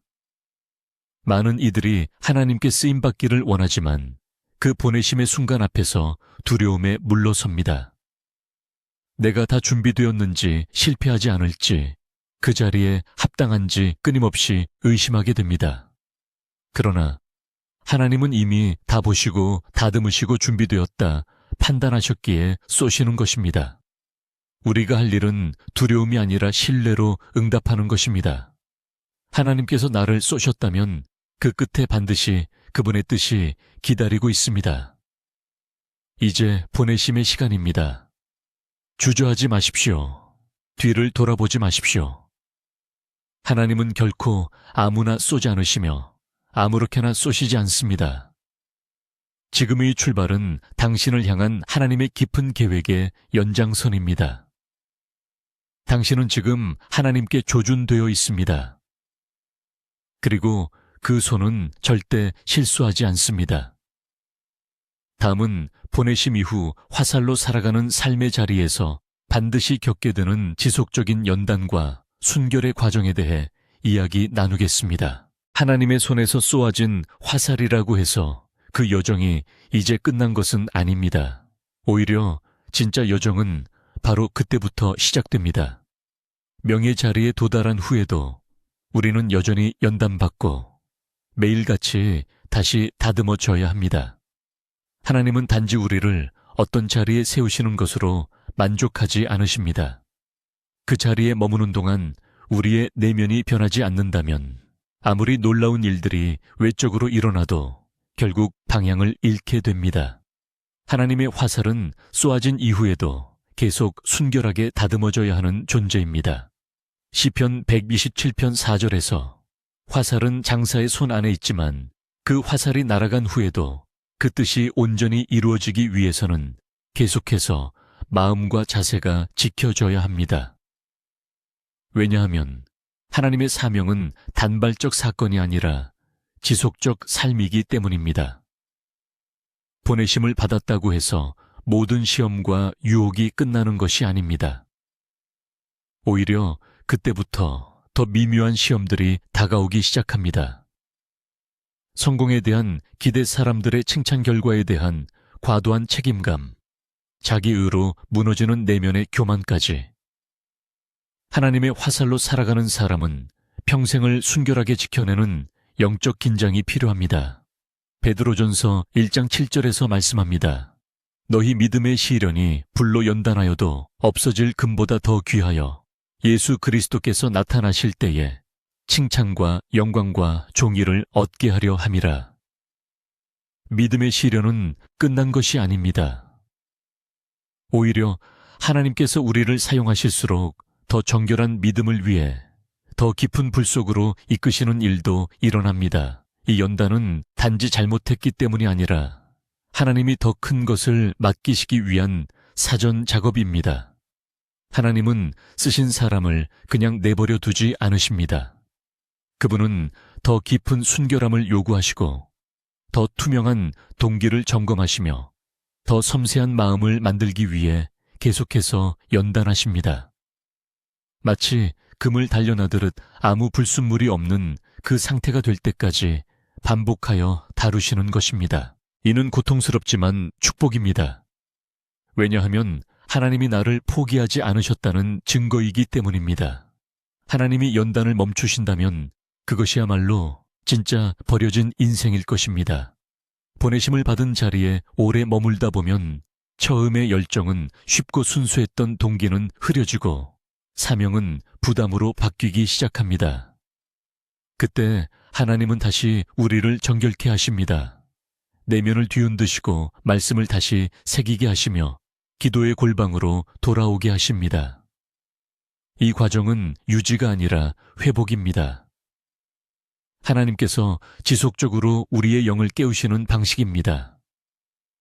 처음엔 사역을 위해 누군가를 위해 살았다면이 시점부터는 다시 하나님만을 위해 살아야 함을 깨게 됩니다. 순결은 단지 성적인 정결함을 말하는 것이 아닙니다. 그것은 마음의 중심이 누구에게 향해 있느냐는 문제입니다. 하나님은 분명히 묻습니다. 지금 내가 이 일을 왜 하고 있느냐? 누구의 인정을 구하고 있느냐? 처음 시작할 때에 그 마음을 여전히 기억하고 있느냐? 이 질문 앞에서 우리가 정직하지 못하면 아무리 많은 일을 하더라도 그 중심은 무너지게 되어 있습니다. 그래서 하나님은 쓰시는 사람을 더 자주 무너뜨리시고 더 깊이 울리십니다. 눈물 없이는 견딜 수 없는 시간들이 반복됩니다. 하지만 그 눈물은 다시 하나님 앞에 마음을 드리는 시간이 됩니다. 우리는 아무것도 아닌 존재라는 사실을, 하나님의 은혜가 아니면 단 하루도 설 수 없다는 사실을 다시 인정하게 됩니다. 그 고백이 이어질 때 하나님은 기쁨으로 다시 우리를 붙드십니다. 그리고 그렇게 붙드신 자는 더 이상 자기 힘으로 일하지 않습니다. 진짜 능력은 순결한 마음에서 나오기 때문입니다. 무너진 자만이 다시 진실하게 서고 눈물 흘린 자만이 타인의 고통에 진심으로 반응하게 됩니다. 이 과정은 평생 지속됩니다. 하나님의 화살은 한 번 쓰이고 끝나는 도구가 아니라 계속해서 날아가며 여러 전쟁에서 반복적으로 사용되는 귀한 무기입니다. 그러니 지금도 당신 안에서 하나님은 묻고 계실 것입니다. 지금 너는 여전히 나만을 위해 살아가고 있느냐? 이 무음 앞에서 다시 엎드릴 수 있다면 하나님은 반드시 그 인생을 더 깊이 더 넓게 사용하실 것입니다. 우리는 계속해서 연단되어야 하며 날마다 순결한 동기로 주 앞에 서야 합니다.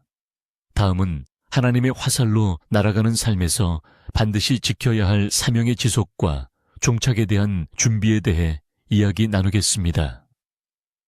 하나님의 화살로 준비된 인생은 시작도 중요하지만 끝이 더욱 중요합니다.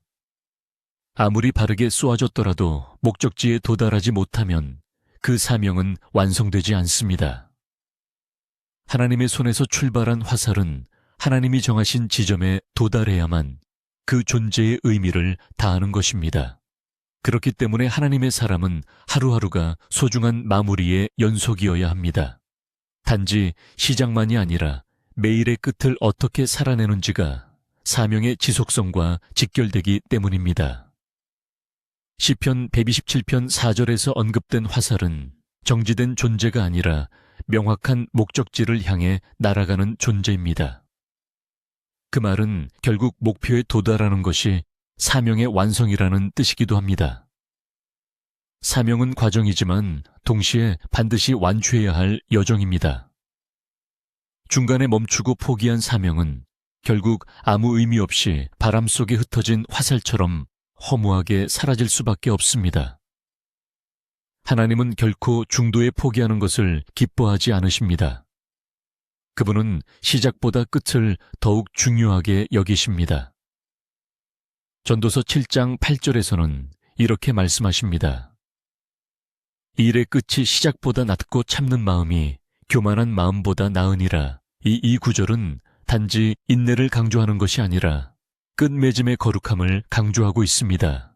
우리는 종종 시작할 수 있음을 하나님의 응답으로 여기지만 하나님께서 정말 기뻐하시는 것은 끝까지 순종함입니다. 특히 하나님의 사명을 감당하는 길 위에서는 도중의 유혹과 방해가 점점 더 교묘해지기 때문에 끝까지 믿음으로 가는 것이 더욱 어렵고 중요해집니다. 사명의 지속이 어려운 이유는 시간이 갈수록 익숙함이라는 장애물이 커지기 때문입니다. 처음에는 말씀 한 구절에도 눈물이 나고 기도 시간이 기다려졌지만 어느 순간 그것이 루틴이 되고 습관이 되며 결국 감동 없는 행위가 되기 쉽습니다. 하나님은 이를 누구보다 잘 아시기에 지속적인 흔들림을 허락하십니다. 그 흔들림은 경고가 아니라 깨움입니다. 다시 처음의 자리로, 다시 순수한 동기로, 다시 하나님을 갈망하던 그 눈물의 자리에 서라고 부르시는 사인의 연속입니다. 하나님의 화살로 쓰임받는 사람에게 가장 필요한 것은 끝까지 견디는 심령입니다. 예수님께서도 마태복음 24장 13절에서 끝까지 견디는 자는 구원을 얻으리라고 말씀하셨습니다. 견딘다는 것은 고통을 감내하는 것뿐만 아니라 유혹 앞에서 물러서지 않고 침묵 속에서 심하지 않으며 모든 상황 속에서 하나님의 뜻을 붙드는 것입니다. 견디은 사명의 깊이를 결정합니다. 단기간의 열정이 아닌 긴 시간 동안에도 변하지 않는 방향성이 하나님이 인정하시는 믿음입니다. 그렇기에 우리는 매일을 종착지로 삼아야 합니다. 오늘 하루가 마치 마지막인 것처럼 오늘 내가 만난 사람 앞에서 오늘 내가 드린 기도 속에서 하나님 앞에 부끄럽지 않은 하루를 살아야 합니다. 그렇게 하루하루 충실하게 살아내는 사람만이 결국 사명의 끝을 향해 정확히 도달할 수 있습니다. 하나님의 화살은 결코 멈추지 않습니다. 사명은 단발적인 감동이 아니라 지속적인 실천이며 반복되는 헌신입니다. 그리고 그 여정 속에서 반드시 기억해야 할 것은 우리는 혼자가 아니라는 사실입니다. 하나님이 함께 날아가십니다. 그분은 우리를 쏘신 다음 놓아버리시는 분이 아닙니다. 하나님의 화살은 하나님의 영이 함께 동행하는 인생입니다. 그러므로 사명의 자리가 힘들고 감당하기 어려운 시기가 올지라도 하나님의 임 속에서 우리는 다시 일어날 수 있습니다. 다시 중심을 잡고 다시 방향을 맞추고 다시 처음 겸손하게 나아갈 수 있습니다. 지금까지 걸어온 길이 의미 없는 것처럼 느껴질 때가 있습니까? 열심히 사명을 감당했지만 눈에 보이는 열매가 없다고 느껴질 때 낙심하지 마십시오. 하나님은 결과보다 과정을 보십니다. 당신이 버티고 견디고 다시 일어나려 했었던 그 순간들이 하늘 앞에서 잊히지 않았음을 기억하십시오. 당신은 지금도 하나님의 화살로 날아가고 있고 그 비행은 결코 헛되지 않습니다. 다음은 지금까지 나눈 여정을 정리하며 하나님의 화살로 살아가는 인생이 어떤 은혜 위에서 있어야 하는지를 함께 나누겠습니다. 하나님의 사람으로 산다는 것은 스스로 화살이 되어 날아가는 것이 아니라 하나님의 손에 들려 조용히 기다리다가 그분이 조준하신 방향을 따라 살아가는 여정입니다. 그 여정을 돌아보면 화살이 되기까지의 과정은 결코 단순하지 않았습니다. 하나님은 누구를 아무렇게나 쏘시지 않기 때문에 준비는 길고 다듬음은 깊었습니다. 먼저 하나님은 우리를 고요한 외로움의 자리로 불러내셨습니다. 사람의 시선과 소음이 사라진 그 자리에서 우리의 심령은 조용히 정돈되기 시작했습니다. 혼자의 시간은 단절이 아니라 하나님과의 깊은 연합을 위한 골방이었습니다. 이어서 하나님은 우리에게 순종을 가르치셨습니다. 화살은 스스로 쏘아질 수 없기에 자신의 뜻을 내려놓고 하나님의 손에 온전히 붙들리는 법을 배워야 했습니다. 그 과정에서 상처는 피할 수 없는 길이었습니다. 깎이고 잘려야 비로소 화살이 되기에 그 모든 아픔도 주님의 계획 안에 있었습니다. 그 다음으로 인내의 시간을 허락하셨습니다. 아무 일도 일어나지 않는 것처럼 보였던 그 시간 하나님은 보이지 않는 조정 속에서 우리의 방향을 정밀하게 조율하고 계셨습니다. 그리고 마침내 하나님은 당신이 정하신 방향으로 우리를 쏘셨습니다. 보내심은 곧 사명의 시작이었고 우리가 머무르던 골방에서 드디어 세상을 향해 날아오른 순간이었습니다. 하지만 날아오른 후에도 여정은 계속되었습니다. 전쟁의 긴장 속에서도 흔들리지 않는 중심을 지켜야 했고 끊임없는 연단을 통해 순결을 유지해야 했습니다. 익숙함 속에서도 초심을 지키며 사명을 포기하지 않고 끝까지 지속하는 의지가 우리 안에 있어야 했습니다. 그리고 마지막으로 그 모든 여정은 하나님이 정하신 종착지에 도달해야만 의미가 있습니다. 하나님은 목적 없이 사람을 쓰시지 않으며 출발보다 도착을 더 중요하게 여기십니다. 우리는 단지 쓰임받는 것에 만족할 것이 아니라 끝까지 하나님께 충실히 순종하며 우리의 길을 맞추어야 합니다. 오늘 함께 나눈 이야기를 바탕으로 마음을 조용히 가다듬고이 시간 함께 기도드립니다. 하나님 아버지, 주의 말씀 안에서 나의 삶이 화살처럼 준비되어 가고 있음을 깨닫습니다. 조용히 기다리는 시간도, 깊은 상처도 이유 없이 이어지는 침묵도 모두 주의 손끝에서 비롯된 다듬음의 은혜임을 고백합니다. 그동안 내 계획과 속도에 맞추려 했던 교만을 내려놓습니다. 주님, 저를 다시 붙들어 주십시오. 주께서 원하시는 방향을 향해 순종으로 날아가게 하시고 어떤 유혹 앞에서도 사명을 지키며 흔들리지 않는 자 되게 하소서. 연단 속에서도 순결함을 잃지 않게 하시고 익숙함 속에서도 처음 사랑을 지킬 수 있는 자가 되게 하옵소서. 결국 주님이 정하신 종착지에 도달하여 그 뜻을 온전히 이루는 화살이 되길 원합니다. 모든 영광과 영예가 오직 하나님께만 돌아가게 하시고 제 인생이 주의 손 안에서 끝까지 쓰임받는 도구로 남게 하옵소서. 예수님의 이름으로 기도드립니다. 아멘. 이 기도에 공감하신다면 좋아요를 눌러주시고 아래 댓글 안에 아멘이라고 남겨주세요. 하나님의 뜻이 여러분의 삶에 분명하고 흔들림 없이 이루어지길 기도합니다. 가끔은 누군가와 함께 있는 것보다 혼자 있는 시간이 더 편하게 느껴질 때가 있습니다. 그 시간들이 단지 세상과의 거리두기 때문만은 아니라면 어쩌면 하나님께서 어떤 일을 준비하시고 계신 걸지도 모릅니다. 조용한 방 안에서 아무런 소음도 들리지 않을 때 마음속 깊은 곳에서 올라오는 그 작은 울림을 무시할 수 없는 이유는 분명히 있습니다. 시편 127편 4절에는 이렇게 기록되어 있습니다. 젊은 자식은 장사의 수중의 화살 같은 이 구절은 단순히 자녀의 중요성을 말하는 것을 넘어 하나님께서 준비시키시는 사람의 존재를 비유하는 말씀으로도 깊게 묵상해 볼 수 있습니다. 화살은 그냥 있는 대로 날아가지 않습니다. 당기고 조준하고 보내는 이의 손끝에서야 비로소 날아갑니다. 그러므로 화살은 기다려야 합니다. 그 기다림의 시간은 결코 무의미하지 않으며 고요한 훈련의 연속입니다. 혼자 있느니 시간들이 고독하게 느껴질 수도 있습니다. 그러나 그것은 하나님께서 조용히 당신을 당기고 계신 시간일 수 있습니다. 관계의 자리에서 물러나게 하시고 무언가를 비우게 하시며 이 시기를 통해 오직 그분만을 의지하도록 이끄시는 은혜일 수 있습니다. 화살은 쏘기 전까지는 아무것도 하지 않는 것처럼 보이지만 사실 그 순간까지 모든 균형과 긴장이 집중되고 있습니다. 그처럼 지금 내 삶에 아무 일도 일어나지 않는 것처럼 보여도 하나님께서 나를 향해 정확하게 조준하고 계시다는 사실은이 시간을 더 이상 공허하게 만들지 않습니다.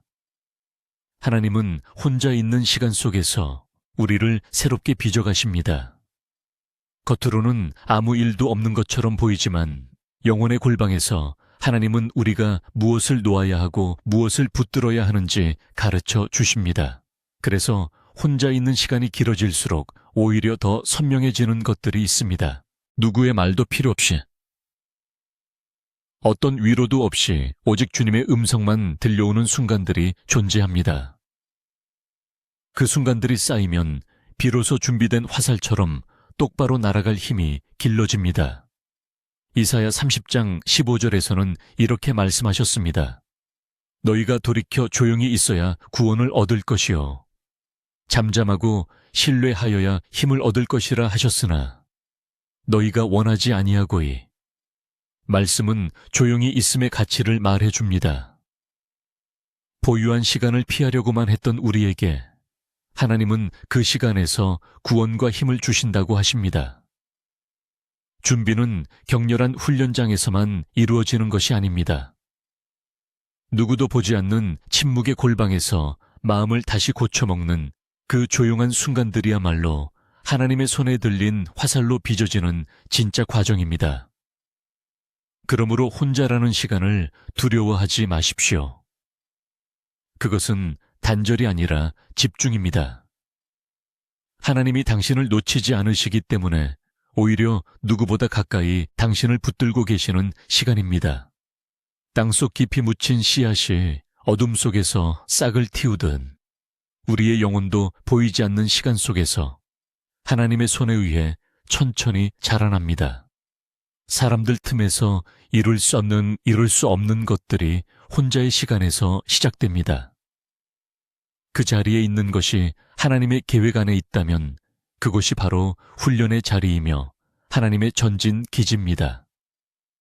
하나님은 자신이 사용하실 사람을 반드시 따로 불러내십니다. 모세도 광야에서, 요셉도 감옥에서, 다윗도 들판에서 하나님과 깊은 시간을 가졌습니다. 그 시간이 없었다면 그들은 단지 사람의 눈에 보이는 리더가 될 수는 있었겠지만 하나님의 사람으로는 결코 준비될 수 없었을 것입니다. 그렇게 보면 지금 나의 이 고요한 시간이 결코 작지 않다는 것을 알게 됩니다. 이 시간이야말로 하나님께서 손으로 만지고 계시는 때입니다. 누가 보지 않아도 하나님은 보고 계시며 누가 알아주지 않아도 하나님은 기억하고 계십니다. 그것이면 충분합니다. 하나님이 다루시는 방식은 조용합니다. 인생의 큰 전환점은 대개 외로움의 시간에 깊어집니다. 혼자의 시간은 그저 혼자 있기 위해 존재하는 것이 아니라 하나님의 손에 들려 사용되기 위한 세공의 시간입니다. 그 시간을 통과한 사람만이 하나님께로부터 쏘아지는 진짜 화살이 될 수 있습니다. 방향이 정확하고 목적이 분명하며 결코 흔들리지 않는 영적 무기가 됩니다. 하나님의 화살은 정확히 필요할 때 필요한 곳에 도달합니다. 그래서 우리는 지금의 기다림을 다르게 보아야 합니다. 이제는 묻지 않아도 됩니다. 왜 혼자 있는지, 왜 고요한지, 왜 멈춰 있는지 그 모든 질문에 대한 답은 하나님께서 정확한 시기에 당신을 들어쓰실 때 자연스럽게 드러나게 됩니다. 지금은 왜보다 어떻게의 시간입니다. 이 시간을 어떻게 견디며 어떻게 순종할 것인지가 중요합니다. 하나님은 모든 훈련을 통해 당신을 결코 예전과 같은 사람으로 돌려보내지 않으실 것입니다. 이 고요함은 결국 하나님께로부터 오는 보냄의 힘을 준비시키는 자리입니다. 다음은 하나님의 화살로 준비되기 위해 반드시 지나야 할 깊은 순종의 시간에 대해 이야기 나누겠습니다. 내가 원하지 않아도 멈춰서야 하는 시간들이 찾아옵니다. 아무리 노력해도 문이 열리지 않고 기도했음에도 상황이 나아지지 않을 때 우리는 흔히 침묵하신 하나님 앞에서 두려움을 느낍니다. 하지만 하나님의 방식은 우리의 예상을 넘어서 있습니다. 그분은 우리를 향한 계획을 단 한 번도 멈추신 적이 없습니다. 다만 우리 안에 준비가 완성되기까지 기다리실 뿐입니다. 하나님의 화살이 되어 날아가기 위해서는 반드시 순종이라는 길을 통과해야만 합니다. 시편 127편 4절에서 말한 젊은 자식은 장사의 수중에 화살 같으니라는 표현은 단순한 은유가 아닙니다. 화살은 스스로를 날릴 수 없고 반드시 장사의 손에 의해 쏘아지며 그 타이밍 또한 장사가 결정합니다. 이처럼 우리의 삶도 하나님께 붙들린 자라면 모든 속도와 방향 시점은 주님께 순종하는 마음에서 시작됩니다. 여기서 순종은 단지 말을 잘 듣는 수준이 아닙니다.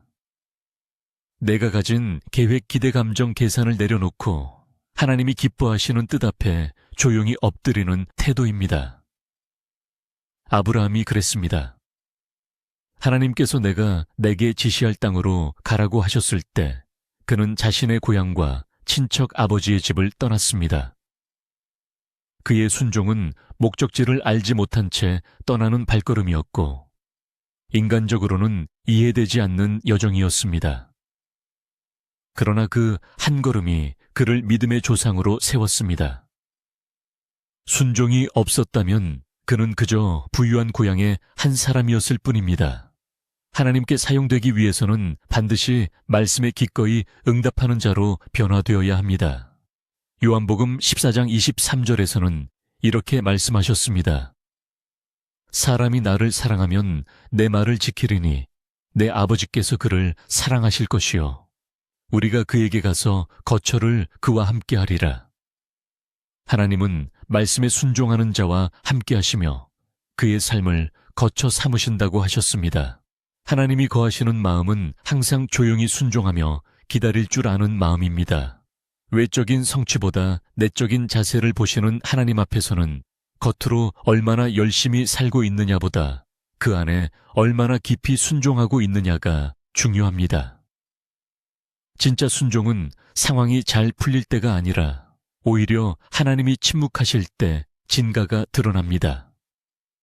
상황은 무너져 내리는데 여전히 믿음을 놓지 않고 따르는 그 고요한 순종이야말로 하나님의 화살로 완성되는 핵심입니다. 우리가 견디는 그 조용한 밤, 우리가 침묵 속에서도 기도에 무릎을 꿇는 그때 하나님은 그 모든 마음을 보고 계십니다. 그리고 때가 되면 우리를 정확한 방향으로 목적을 향해 쏘아보내십니다. 그 순종은 때로 내가 꿈꾸던 것과 전혀 다른 길로 이끌기도 합니다. 그래서 아플 수도 있고 억울할 수도 있습니다. 하지만 결국 그 길이 하나님의 선하신 뜻을 이루는 통로라는 것을 알게 될 때 우리는 비로소히 기다림의 의미를 부여할 수 있습니다. 하나님은 단 한 번도 우리를 방치하신 적이 없으며 지금도 우리를 당기고 계시는 중입니다. 아무것도 하지 못하는 것처럼 느껴질 때에도 그 순종의 자세 하나만으로 하나님께는 충분한 응답이 됩니다. 하나님의 화살은 준비 없는 자에게 맡겨지지 않습니다. 순종이 훈련되지 않은 자는 날아가다가 방향을 잃고 상처를 주고 결국 목적을 이루지 못합니다. 그렇기에 하나님은 순종을 가장 오래 다루십니다. 고요함은 그 순종을 훈련하는 과정이고 혼자 있는 시간은 그 훈련의 장입니다. 그 시간 동안 마음은 정화되고 불필요한 욕심과 기대는 떨어져 나가며 오직 하나님의 뜻만이 남도록 다듬어집니다. 우리의 기도 제목이 응답되지 않고 오랜 시간 가슴속에만 남아있을 때 그것은 거절이 아니라 순종의 시간을 견뎌내게 하시는 하나님의 방식일 수 있습니다. 기도보다 순종이 먼저여야 할 때가 있고 순종보다 기다림이 우선인 시간이 있습니다. 그리고 그 모든 순간이 지나야 비로소 하나님은 우리를 꺼내 드십니다. 그리고 그때가 오면 세상이 감당하지 못할 정확한 화살로 우리를 사용하십니다. 그러므로 지금 나의 마음에 묻습니다. 나는 하나님께 순종하고 있는가? 아니면 상황에 반응하고 있는가? 내 삶의 중심은 하나님의 뜻인가? 나의 바람인가? 이 질문 앞에 진실해질 수 있을 때 우리는 하나님의 화살로 다시 세워질 수 있습니다. 하나님께서 당신을 사용하시려면 먼저 당신을 다스리십니다. 그 다스림을 거부하지 않고 받아들이는 사람만이 하나님의 전쟁터에서 정확하게 쓰임받을 수 있습니다. 다음은 하나님의 화살로 준비되기 위해 반드시 겪어야 할 상처의 시간에 대해 이야기 나누겠습니다.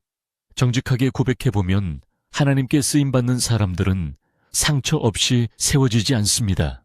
하나님의 화살로 준비되기 위해선 반드시 깎이고 다듬어지는 시간이 있어야 합니다.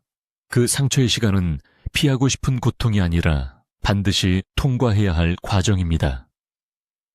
왜냐하면 화살이 화살다워지기 위해서는 단단한 나무가 잘려야 하고 날카롭게 깎여야 하며 가장 끝에서 균형 있게 세공되어야 하기 때문입니다. 아무리 튼튼한 나무라도 깎이지 않으면 결코 화살이 될 수 없습니다. 시편 127편 4절의 화살은 이미 당겨진 화살이 아니라 손 안에 붙들려 있는 상태입니다. 준비 중이라는 뜻입니다.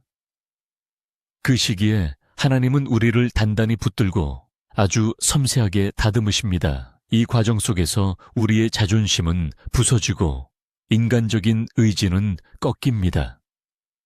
사람의 기대에서 멀어지고 세상의 방식과 작별하며 결국 하나님만이 유일한 기준이 되도록 마음이 낮아집니다. 그것이 바로 상처의 시간입니다. 이 상처는 실패일 수도 있고 배신일 수도 있으며 버림받은 경험일 수도 있습니다. 겉으로 보기에 부끄럽고 초라한 순간들이지만 하나님은 그 상처를 통해 우리 안에 교만을 꺾으시고 마음의 깊이를 만들어 가십니다. 그 깊이는 나중에 날아가야 할 방향과 관련이 있습니다. 화살이 높이 날기 위해선 낮게 준비되어야 하던 하나님의 사람도 상처를 통해 더 낮아지고 더 깊어져야 멀리 쏘아질 수 있습니다. 고린도후서 4장 8절에서 사도 바울은 이렇게 고백합니다. 우리가 사방으로 우겨삼을 당하여도 쌓이지 아니하며 답답한 일을 당하여도 낙심하지 아니하며이. 말씀은 단지 고난을 견딘다는 정도의 의미가 아닙니다. 바울은 그 고난 속에서 하나님께서 하시는 일을 결코 포기하지 않는 마음으로 아들렸다는 고백입니다. 그처럼 하나님의 사람은 상처 속에서 오히려 더 단단해집니다. 왜냐하면 그 상처는 실패가 아니라 하나님께 쓰임받기 위한 모양새를 갖추는 과정이기 때문입니다. 한번 깊은 상처를 경험한 사람은 더 이상 사람의 인정이나 환호에 매달리지 않게 됩니다. 그것이 바로 하나님께서 원하시는 자리입니다. 누가 칭찬하지 않아도, 누가 알아주지 않아도 그저 하나님만 아시면 된다는 고백이 마음속 깊은 곳에서 우러나오는 상태. 그게 바로 깎인 자의 고백입니다. 세상은 이기고 높아지라고 말하지만 하나님은 깎이고 부서져야 하늘의 일에 합당하다고 말씀하십니다. 그래서 이 상처의 시간이야말로 거룩한 도장처럼 하나님 앞에 찍히는 순간입니다. 상처 없이 성숙은 없고 부서짐 없이 깊이는 없습니다. 하나님은 부서진 심령을 가장 가까이에서 돌보십니다. 그래서 시편 34편 18절에서는 이렇게 말씀하셨습니다. 여호와는 마음이 상한 자를 가까이 하시고 중심에 통회하는 자를 구원하시는도다. 하나님께 가까이 가는 길은 뜻밖에도 마음이 상하는 경험 속에 숨겨져 있습니다. 이 상함이 하나님의 손에 들리면 회복의 씨앗이 되고 자라면 사명이 됩니다. 당신이 입은 상처는 결코 낭비되지 않습니다. 하나님은 그것을 쓰셔서 누군가의 아픔을 싸매게 하시고 같은 상처를 겪는 사람에게 따뜻한 위로가 되게 하십니다. 하나님의 화살은 잘려야만, 깎여야만, 그리고 갈려야만 비로소 날아갈 수 있습니다. 그러므로 지금의 상처가 오히려 하나님의 작업이라는 사실을 믿으시길 바랍니다. 이 상처의 시간을 통해 우리는 자기를 신뢰하지 않고 하나님만을 의지하는 법을 배우게 됩니다. 또 상처를 통해 남을 정죄하기보다 이해하게 되고 자기 중심적인 마음이 아닌 하나님의 뜻을 먼저 헤아리는 사람이 됩니다. 그러니 지금의 상처를 피하려 하지 마십시오. 그 안에서 하나님의 손길을 찾으십시오. 하나님은 반드시 그곳에 계십니다. 때로는 사람의 말보다 하나님의 침묵이 더 아프게 느껴지기도 합니다. 왜 아무 말씀이 없으신지, 왜 이 상황을 허락하셨는지 이해되지 않는 질문들이 마음을 짓누릅니다. 하지만 침묵은 외면이 아닙니다. 화살은 쏘기 전 가장 강하게 당겨주고 가장 조용히 숨을 죽이는 순간을 지나야 하듯 지금의 고통이 깊을수록 하나님께서 곧 사용하실 사인이 될 수 있습니다. 이 상처의 시간은 영혼의 근육을 키우는 시간이기도 합니다. 하나님은 그 힘을 통해 방향을 잃지 않는 화살로 우리를 세우십니다. 자신이 쓸모없게 느껴질 때가 있습니다. 쓰임받기는커녕 오히려 버림받은 것 같고 아무 일도 일어나지 않는 것 같을 때 우리는 이 시간을 어떻게 해석해야 할지 모릅니다. 그러나 바로 그때 하나님은 조용히 다듬고 계십니다.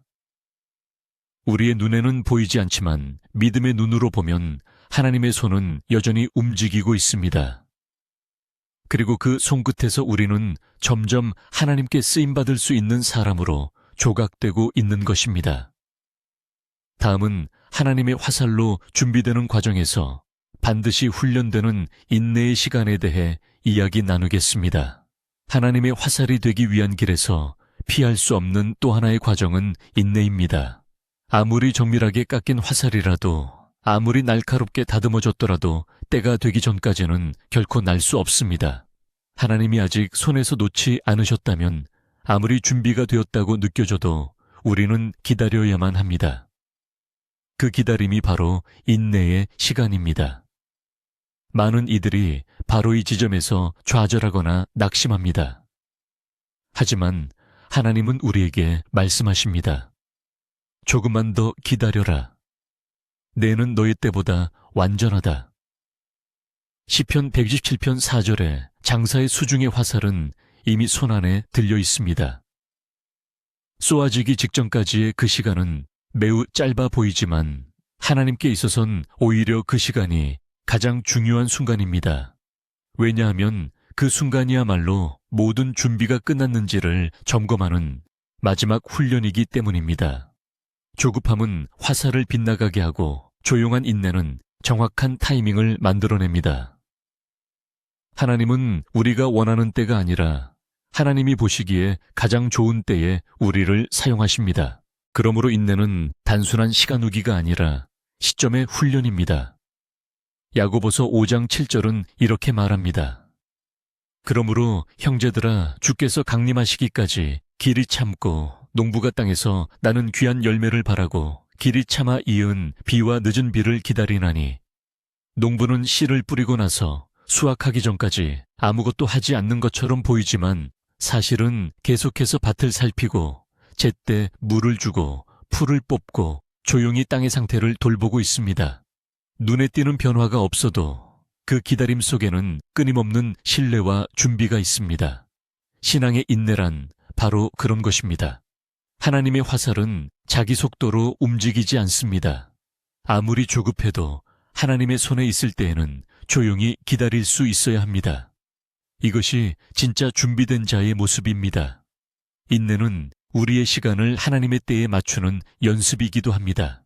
상황은 이미 다 준비된 것처럼 보여도 하나님이 지금이다 말씀하시기 전까지는 아무것도 시작되지 않습니다. 그 시간을 억지로 당기면 오히려 모든 일이 어그러지기 마련입니다. 인내는 고요한 싸움입니다. 아무도 모르게 시작되고 겉으로는 멈춰 있는 것처럼 보이지만 내면에서는 가장 치열한 영적 전쟁이 벌어지고 있습니다. 왜 나만 아직인가? 왜 저 사람은 먼저 쓰임받는가? 나는 이제 버려진 것이 아닌가라는 생각들이 밀려옵니다.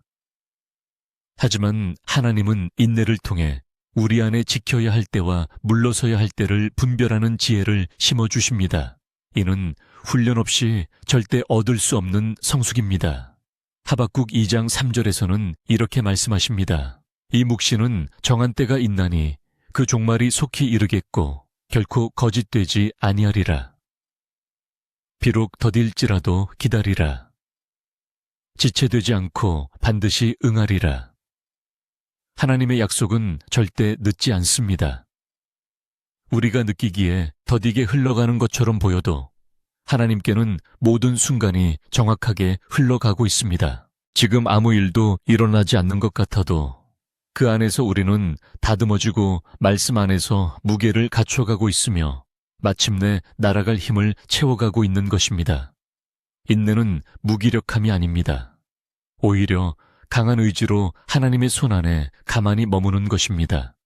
무엇이든 하고 싶은 욕구를 꺾고 움직이고 싶은 본능을 다스리며 하나님의 때를 기다리는 힘입니다. 이것은 아무나 할 수 있는 태도가 아닙니다. 믿음이 없으면 결코 유지될 수 없는 마음입니다.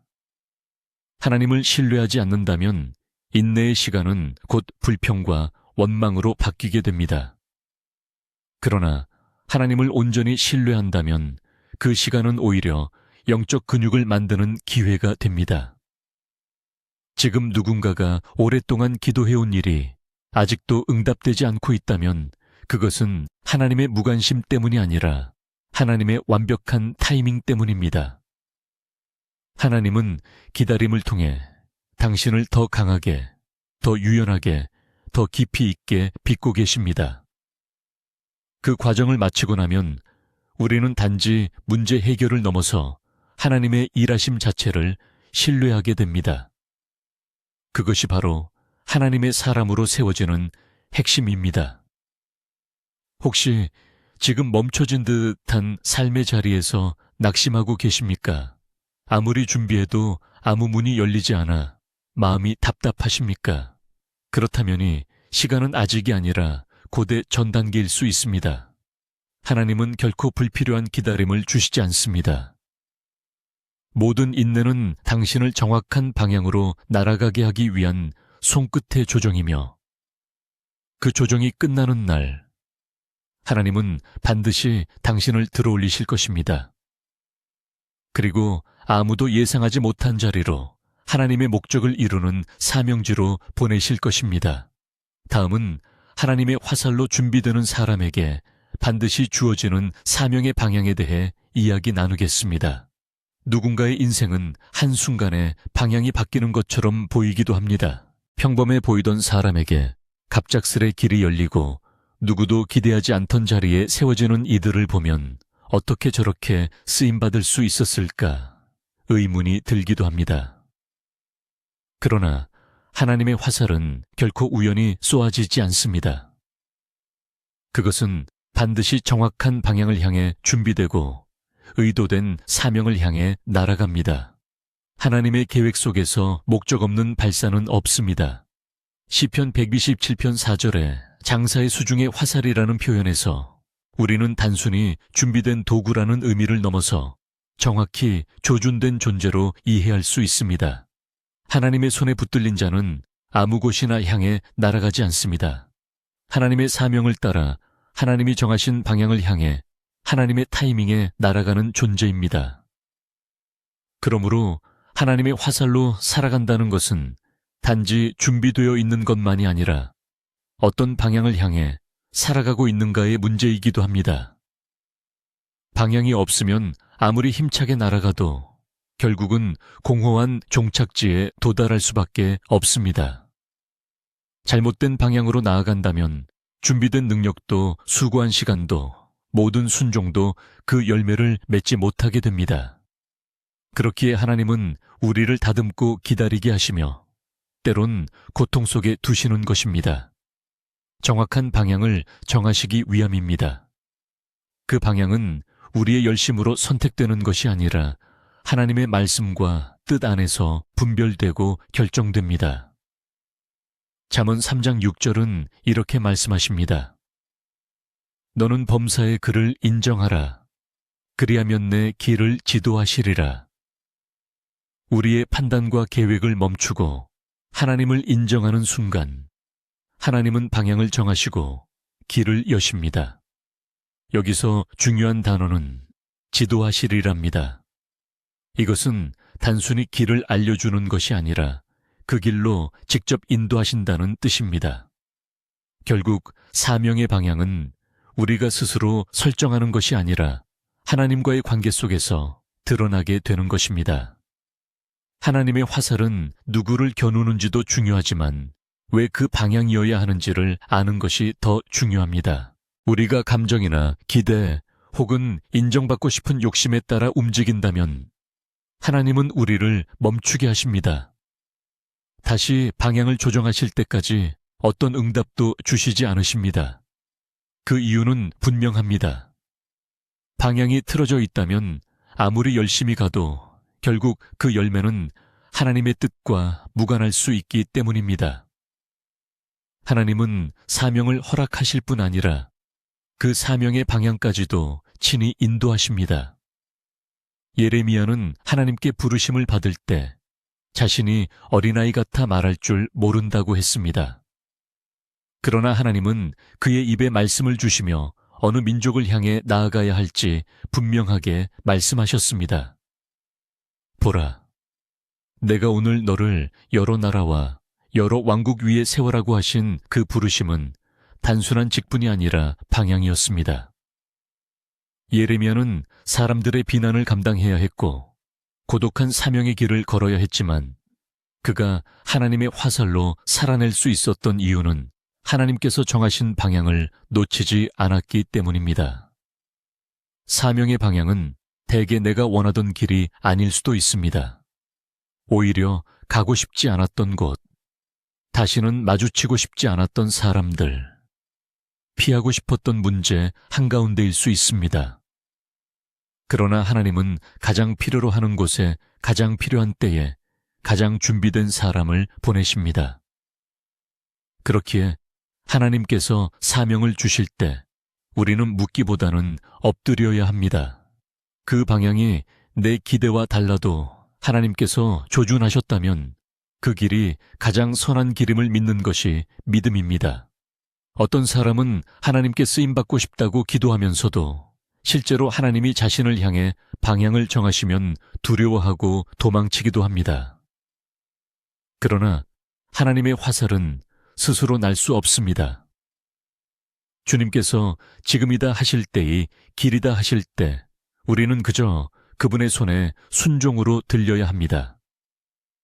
그것이 하나님이 쓰시는 사람의 태도입니다.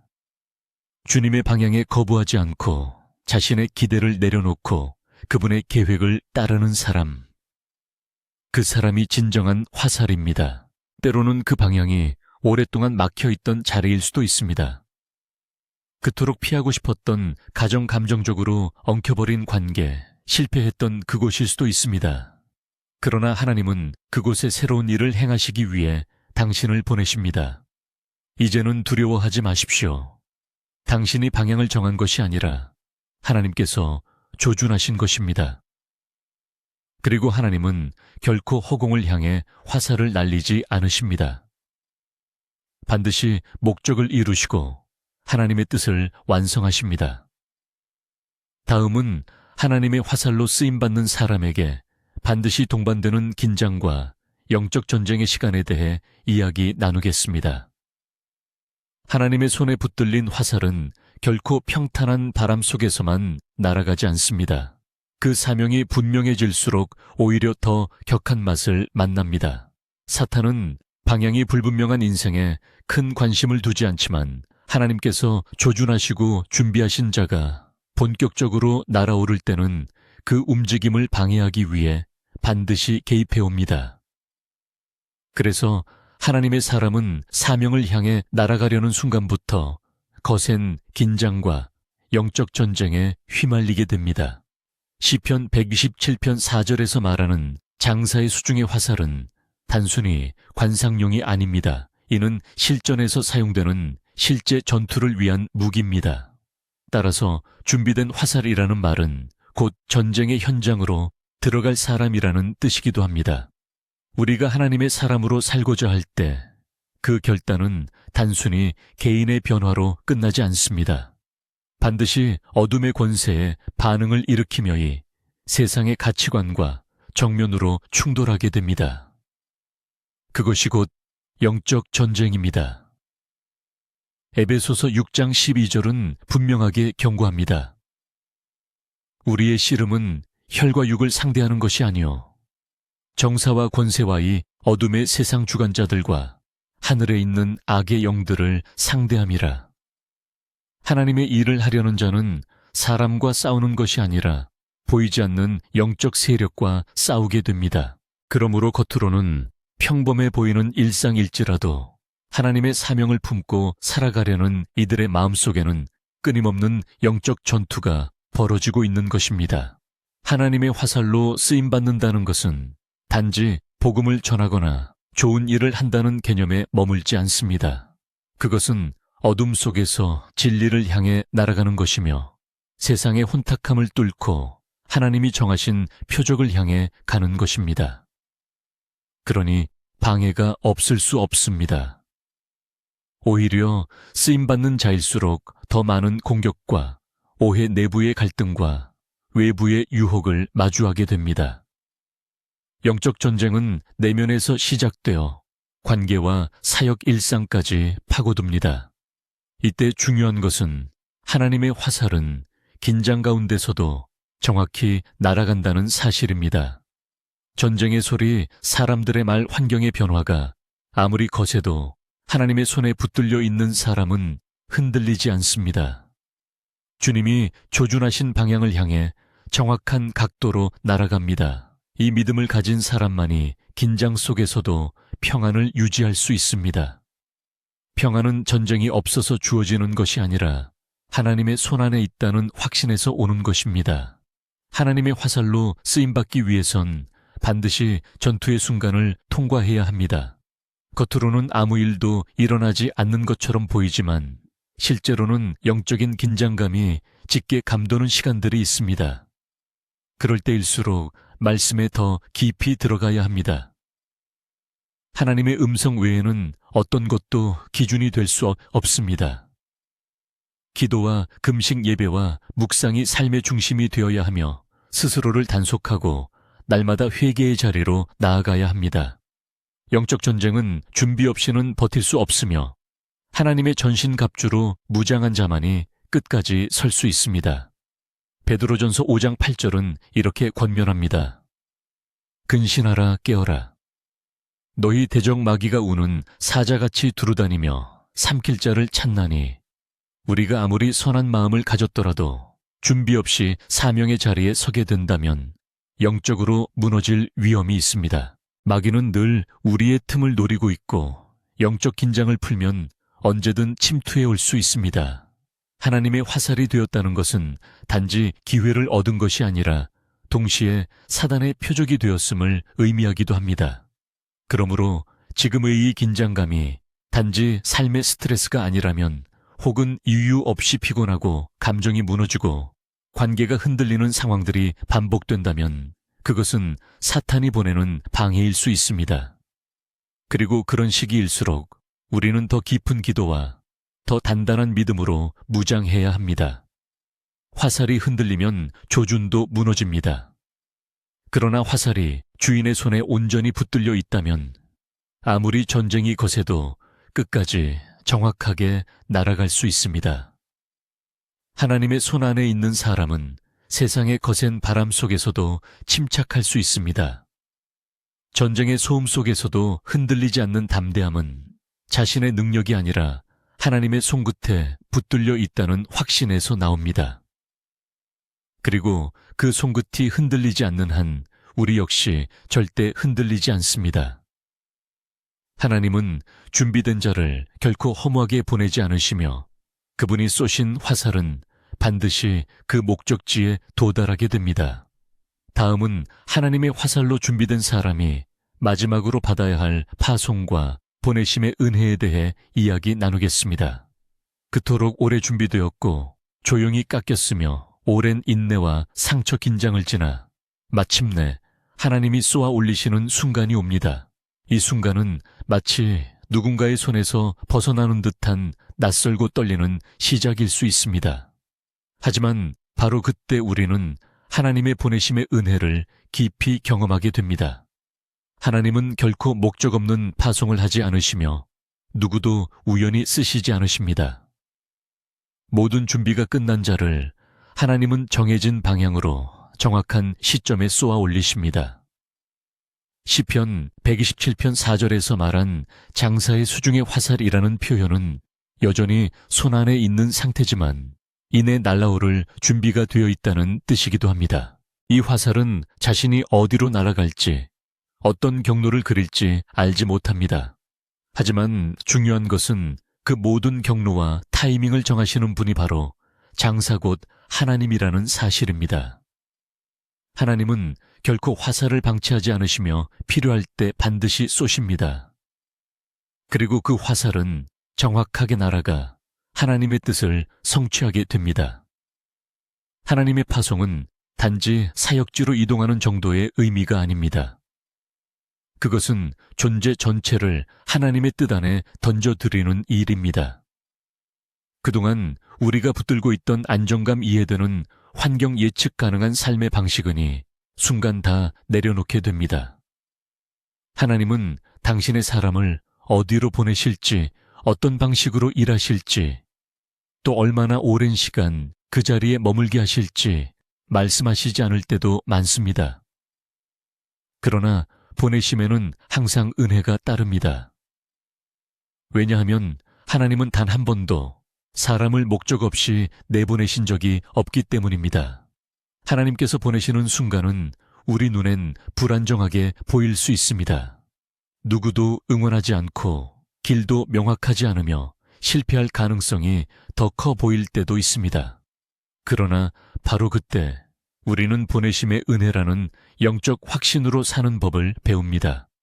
하나님이 쏘셨기 때문에 나는 반드시 길을 끝까지 걸어가야 한다는 거룩한 부담감과 동시에 하나님이 책임지실 거라는 담대한 확신이 우리 안에 생겨납니다. 그것이 바로 진짜 파송의 은혜입니다. 이사야 6장 8절에서 이사야는 하나님의 부르심 앞에 이렇게 응답했습니다. 내가 여기 있나이다. 나를 보내소서. 이 한마디는 단지 자원함의 표현이 아니라 자신의 모든 삶을 하나님께 맡기는 헌신의 고백이었습니다. 하나님의 화살이 되기 위해선 바로 이 고백이 필요합니다. 내가 원하는 삶이 아니라 하나님이 보내시는 그 자리를 향해 날아가는 삶. 그 삶은 쉽지 않지만 오직 그 길 위에만 하나님의 기름 부으심이 머니다. 보내심의 은혜를 받은 사람은 더 이상 자기 인생의 주인이 아닙니다. 하나님이 보내셨다는 그 사실 하나만으로도 흔들리지 않고 걸어갑니다. 거기에 풍성함이 없어도 사람이 없어도 확신이 있습니다. 왜냐하면 내가 결정한 길이 아니라 하나님이 쏘신 길이기 때문입니다. 화살은 자신을 조준하지 않습니다. 반드시 누군가의 손에 의해 조준되고 쏘아지며 그 방향은 오직 쏜 자만이 알고 있습니다. 우리 삶도 그렇습니다. 어디를 향해 어떤 속도로 무엇을 위해 날아가야 할지는 오직 하나님만이 알고 계십니다. 보내심은 곧 외로움이기도 합니다. 이제는 손 안에 있던 안전한 시절을 떠나 날아가야 할 시점이 온 것입니다. 그러나 이 외로움은 곧 자유입니다. 누구도 나를 묶지 않고 어떤 실패도 내 정체성을 무너뜨릴 수 없습니다. 나는 하나님의 화살이고 그분의 뜻을 따라 가고 있기 때문에 결과는 하나님께 있습니다. 이것이야말로 가장 강력한 자유이며 진짜 신앙인의 정체성입니다. 많은 이들이 하나님께 쓰임받기를 원하지만 그 보내심의 순간 앞에서 두려움에 물러섭니다. 내가 다 준비되었는지 실패하지 않을지 그 자리에 합당한지 끊임없이 의심하게 됩니다. 그러나 하나님은 이미 다 보시고 다듬으시고 준비되었다 판단하셨기에 쏘시는 것입니다. 우리가 할 일은 두려움이 아니라 신뢰로 응답하는 것입니다. 하나님께서 나를 쏘셨다면 그 끝에 반드시 그분의 뜻이 기다리고 있습니다. 이제 보내심의 시간입니다. 주저하지 마십시오. 뒤를 돌아보지 마십시오. 하나님은 결코 아무나 쏘지 않으시며 아무렇게나 쏘시지 않습니다. 지금의 출발은 당신을 향한 하나님의 깊은 계획의 연장선입니다. 당신은 지금 하나님께 조준되어 있습니다. 그리고 그 손은 절대 실수하지 않습니다. 다음은 보내심 이후 화살로 살아가는 삶의 자리에서 반드시 겪게 되는 지속적인 연단과 순결의 과정에 대해 이야기 나누겠습니다. 하나님의 손에서 쏘아진 화살이라고 해서 그 여정이 이제 끝난 것은 아닙니다.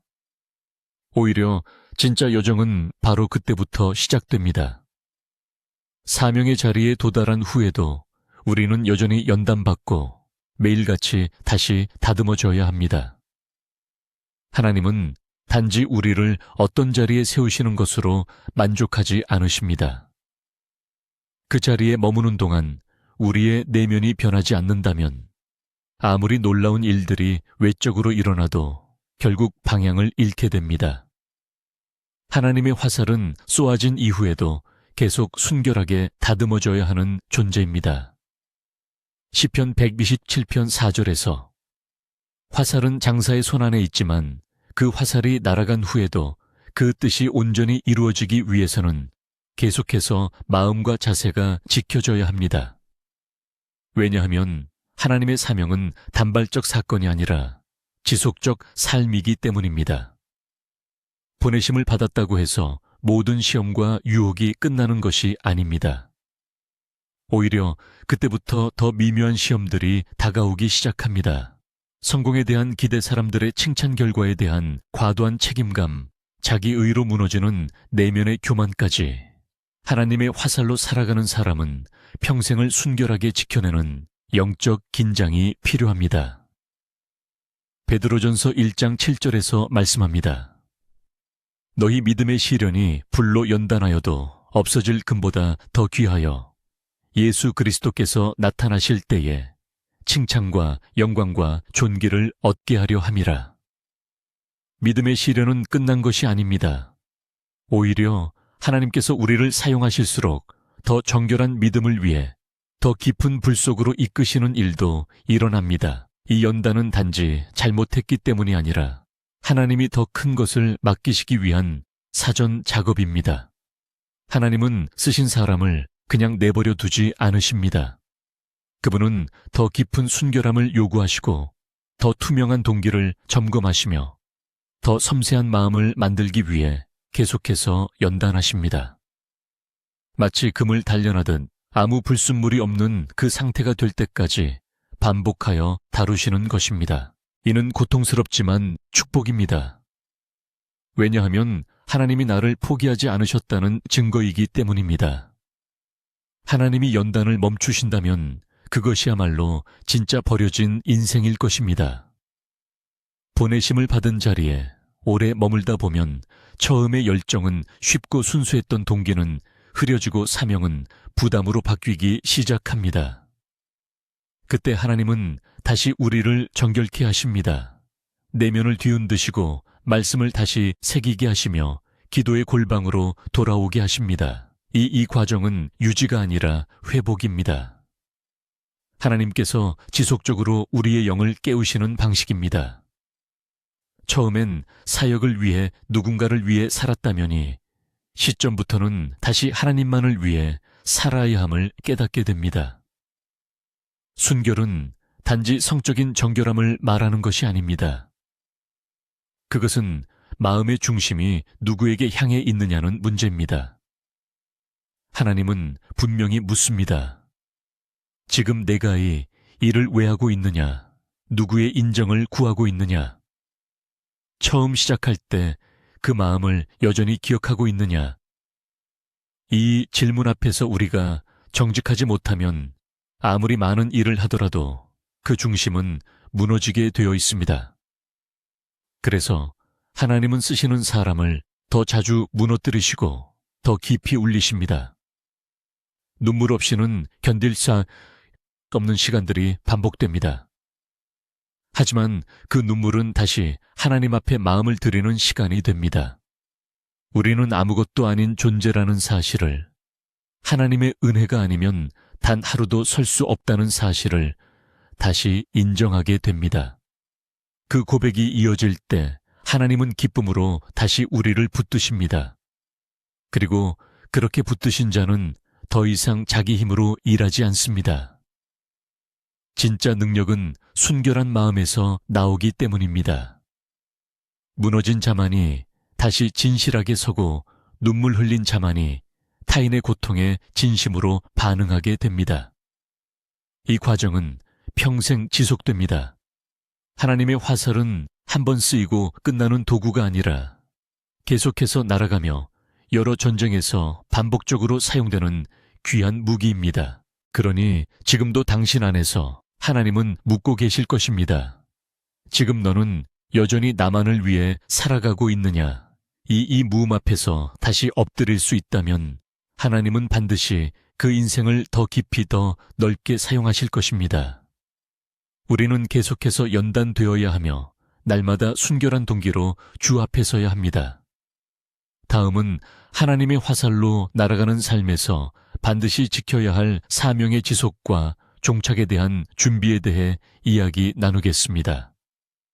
하나님의 화살로 준비된 인생은 시작도 중요하지만 끝이 더욱 중요합니다. 아무리 바르게 쏘아졌더라도 목적지에 도달하지 못하면 그 사명은 완성되지 않습니다. 하나님의 손에서 출발한 화살은 하나님이 정하신 지점에 도달해야만 그 존재의 의미를 다하는 것입니다. 그렇기 때문에 하나님의 사람은 하루하루가 소중한 마무리의 연속이어야 합니다. 단지 시작만이 아니라 매일의 끝을 어떻게 살아내는지가 사명의 지속성과 직결되기 때문입니다. 시편 127편 4절에서 언급된 화살은 정지된 존재가 아니라 명확한 목적지를 향해 날아가는 존재입니다. 그 말은 결국 목표에 도달하는 것이 사명의 완성이라는 뜻이기도 합니다. 사명은 과정이지만 동시에 반드시 완주해야 할 여정입니다. 중간에 멈추고 포기한 사명은 결국 아무 의미 없이 바람 속에 흩어진 화살처럼 허무하게 사라질 수밖에 없습니다. 하나님은 결코 중도에 포기하는 것을 기뻐하지 않으십니다. 그분은 시작보다 끝을 더욱 중요하게 여기십니다. 전도서 7장 8절에서는 이렇게 말씀하십니다. 일의 끝이 시작보다 낫고 참는 마음이 교만한 마음보다 나으니라. 이 구절은 단지 인내를 강조하는 것이 아니라 끝맺음의 거룩함을 강조하고 있습니다. 우리는 종종 시작할 수 있음을 하나님의 응답으로 여기지만 하나님께서 정말 기뻐하시는 것은 끝까지 순종함입니다. 특히 하나님의 사명을 감당하는 길 위에서는 도중의 유혹과 방해가 점점 더 교묘해지기 때문에 끝까지 믿음으로 가는 것이 더욱 어렵고 중요해집니다. 사명의 지속이 어려운 이유는 시간이 갈수록 익숙함이라는 장애물이 커지기 때문입니다.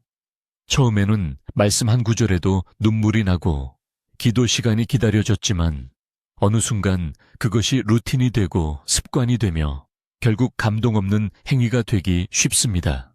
하나님은 이를 누구보다 잘 아시기에 지속적인 흔들림을 허락하십니다. 그 흔들림은 경고가 아니라 깨움입니다. 다시 처음의 자리로, 다시 순수한 동기로, 다시 하나님을 갈망하던 그 눈물의 자리에 서라고 부르시는 사인의 연속입니다. 하나님의 화살로 쓰임받는 사람에게 가장 필요한 것은 끝까지 견디는 심령입니다. 예수님께서도 마태복음 24장 13절에서 끝까지 견디는 자는 구원을 얻으리라고 말씀하셨습니다. 견딘다는 것은 고통을 감내하는 것뿐만 아니라 유혹 앞에서 물러서지 않고 침묵 속에서 낙심하지 않으며 모든 상황 속에서 하나님의 뜻을 붙드는 것입니다.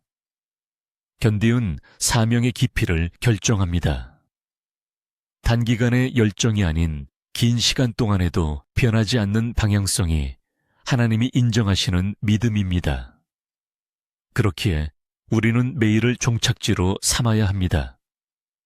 오늘 하루가 마치 마지막인 것처럼 오늘 내가 만난 사람 앞에서 오늘 내가 드린 기도 속에서 하나님 앞에 부끄럽지 않은 하루를 살아야 합니다.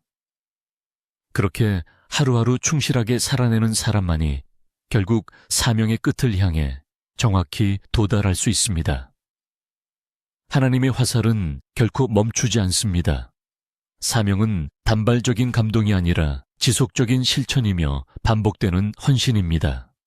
그리고 그 여정 속에서 반드시 기억해야 할 것은 우리는 혼자가 아니라는 사실입니다. 하나님이 함께 날아가십니다. 그분은 우리를 쏘신 다음 놓아버리시는 분이 아닙니다. 하나님의 화살은 하나님의 영이 함께 동행하는 인생입니다. 그러므로 사명의 자리가 힘들고 감당하기 어려운 시기가 올지라도 하나님의 임 속에서 우리는 다시 일어날 수 있습니다. 다시 중심을 잡고 다시 방향을 맞추고 다시 처음 겸손하게 나아갈 수 있습니다. 지금까지 걸어온 길이 의미 없는 것처럼 느껴질 때가 있습니까? 열심히 사명을 감당했지만 눈에 보이는 열매가 없다고 느껴질 때 낙심하지 마십시오.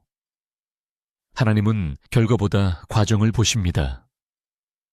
당신이 버티고 견디고 다시 일어나려 했었던 그 순간들이 하늘 앞에서 잊히지 않았음을 기억하십시오. 당신은 지금도 하나님의 화살로 날아가고 있고 그 비행은 결코 헛되지 않습니다. 다음은 지금까지 나눈 여정을 정리하며 하나님의 화살로 살아가는 인생이 어떤 은혜 위에서 있어야 하는지를 함께 나누겠습니다. 하나님의 사람으로 산다는 것은 스스로 화살이 되어 날아가는 것이 아니라 하나님의 손에 들려 조용히 기다리다가 그분이 조준하신 방향을 따라 살아가는 여정입니다.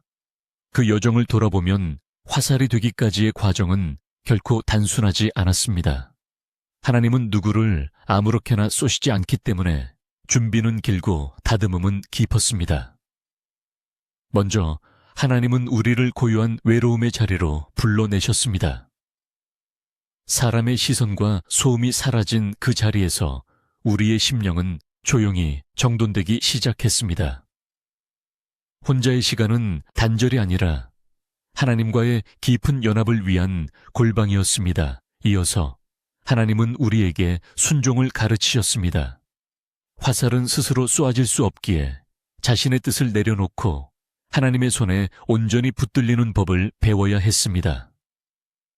그 과정에서 상처는 피할 수 없는 길이었습니다. 깎이고 잘려야 비로소 화살이 되기에 그 모든 아픔도 주님의 계획 안에 있었습니다. 그 다음으로 인내의 시간을 허락하셨습니다. 아무 일도 일어나지 않는 것처럼 보였던 그 시간, 하나님은 보이지 않는 조정 속에서 우리의 방향을 정밀하게 조율하고 계셨습니다. 그리고 마침내 하나님은 당신이 정하신 방향으로 우리를 쏘셨습니다. 보내심은 곧 사명의 시작이었고 우리가 머무르던 골방에서 드디어 세상을 향해 날아오른 순간이었습니다. 하지만 날아오른 후에도 여정은 계속되었습니다. 전쟁의 긴장 속에서도 흔들리지 않는 중심을 지켜야 했고 끊임없는 연단을 통해 순결을 유지해야 했습니다. 익숙함 속에서도 초심을 지키며 사명을 포기하지 않고 끝까지 지속하는 의지가 우리 안에 있어야 했습니다. 그리고 마지막으로 그 모든 여정은 하나님이 정하신 종착지에 도달해야만 의미가 있습니다. 하나님은 목적 없이 사람을 쓰시지 않으며 출발보다 도착을 더 중요하게 여기십니다. 우리는 단지 쓰임받는 것에 만족할 것이 아니라 끝까지 하나님께 충실히 순종하며 우리의 길을 맞춰야 합니다. 오늘 함께 나눈 이야기를 바탕으로 마음을 조용히 가다듬고이 시간 함께 기도드립니다. 하나님 아버지, 주의 말씀 안에서 나의 삶이 화살처럼 준비되어 가고 있음을 깨닫습니다. 조용히 기다리는 시간도 깊은 상처도 이유 없이 이어지는 침묵도 모두 주의 손끝에서 비롯된 다듬음의 은혜임을 고백합니다. 그동안 내 계획과 속도에 맞추려 했던 교만을 내려놓습니다. 주님, 저를 다시 붙들어 주십시오. 주께서 원하시는 방향을 향해 순종으로 날아가게 하시고 어떤 유혹 앞에서도 사명을 지키며 흔들리지 않는 자 되게 하소서. 연단 속에서도 순결함을 잃지 않게 하시고 익숙함 속에서도 처음 사랑을 지킬 수 있는 자가 되게 하옵소서. 결국 주님이 정하신 종착지에 도달하여 그 뜻을 온전히 이루는 화살이 되길 원합니다. 모든 영광과 영예가 오직 하나님께만 돌아가게 하시고 제 인생이 주의 손 안에서 끝까지 쓰임받는 도구로 남게 하옵소서. 예수님의 이름으로 기도드립니다. 아멘. 이 기도에 공감하신다면 좋아요를 눌러주시고 아래 댓글란 안에 아멘이라고 남겨주세요. 하나님의 뜻이 여러분의 삶에 분명하고 흔들림 없이 이루어지길 기도합니다.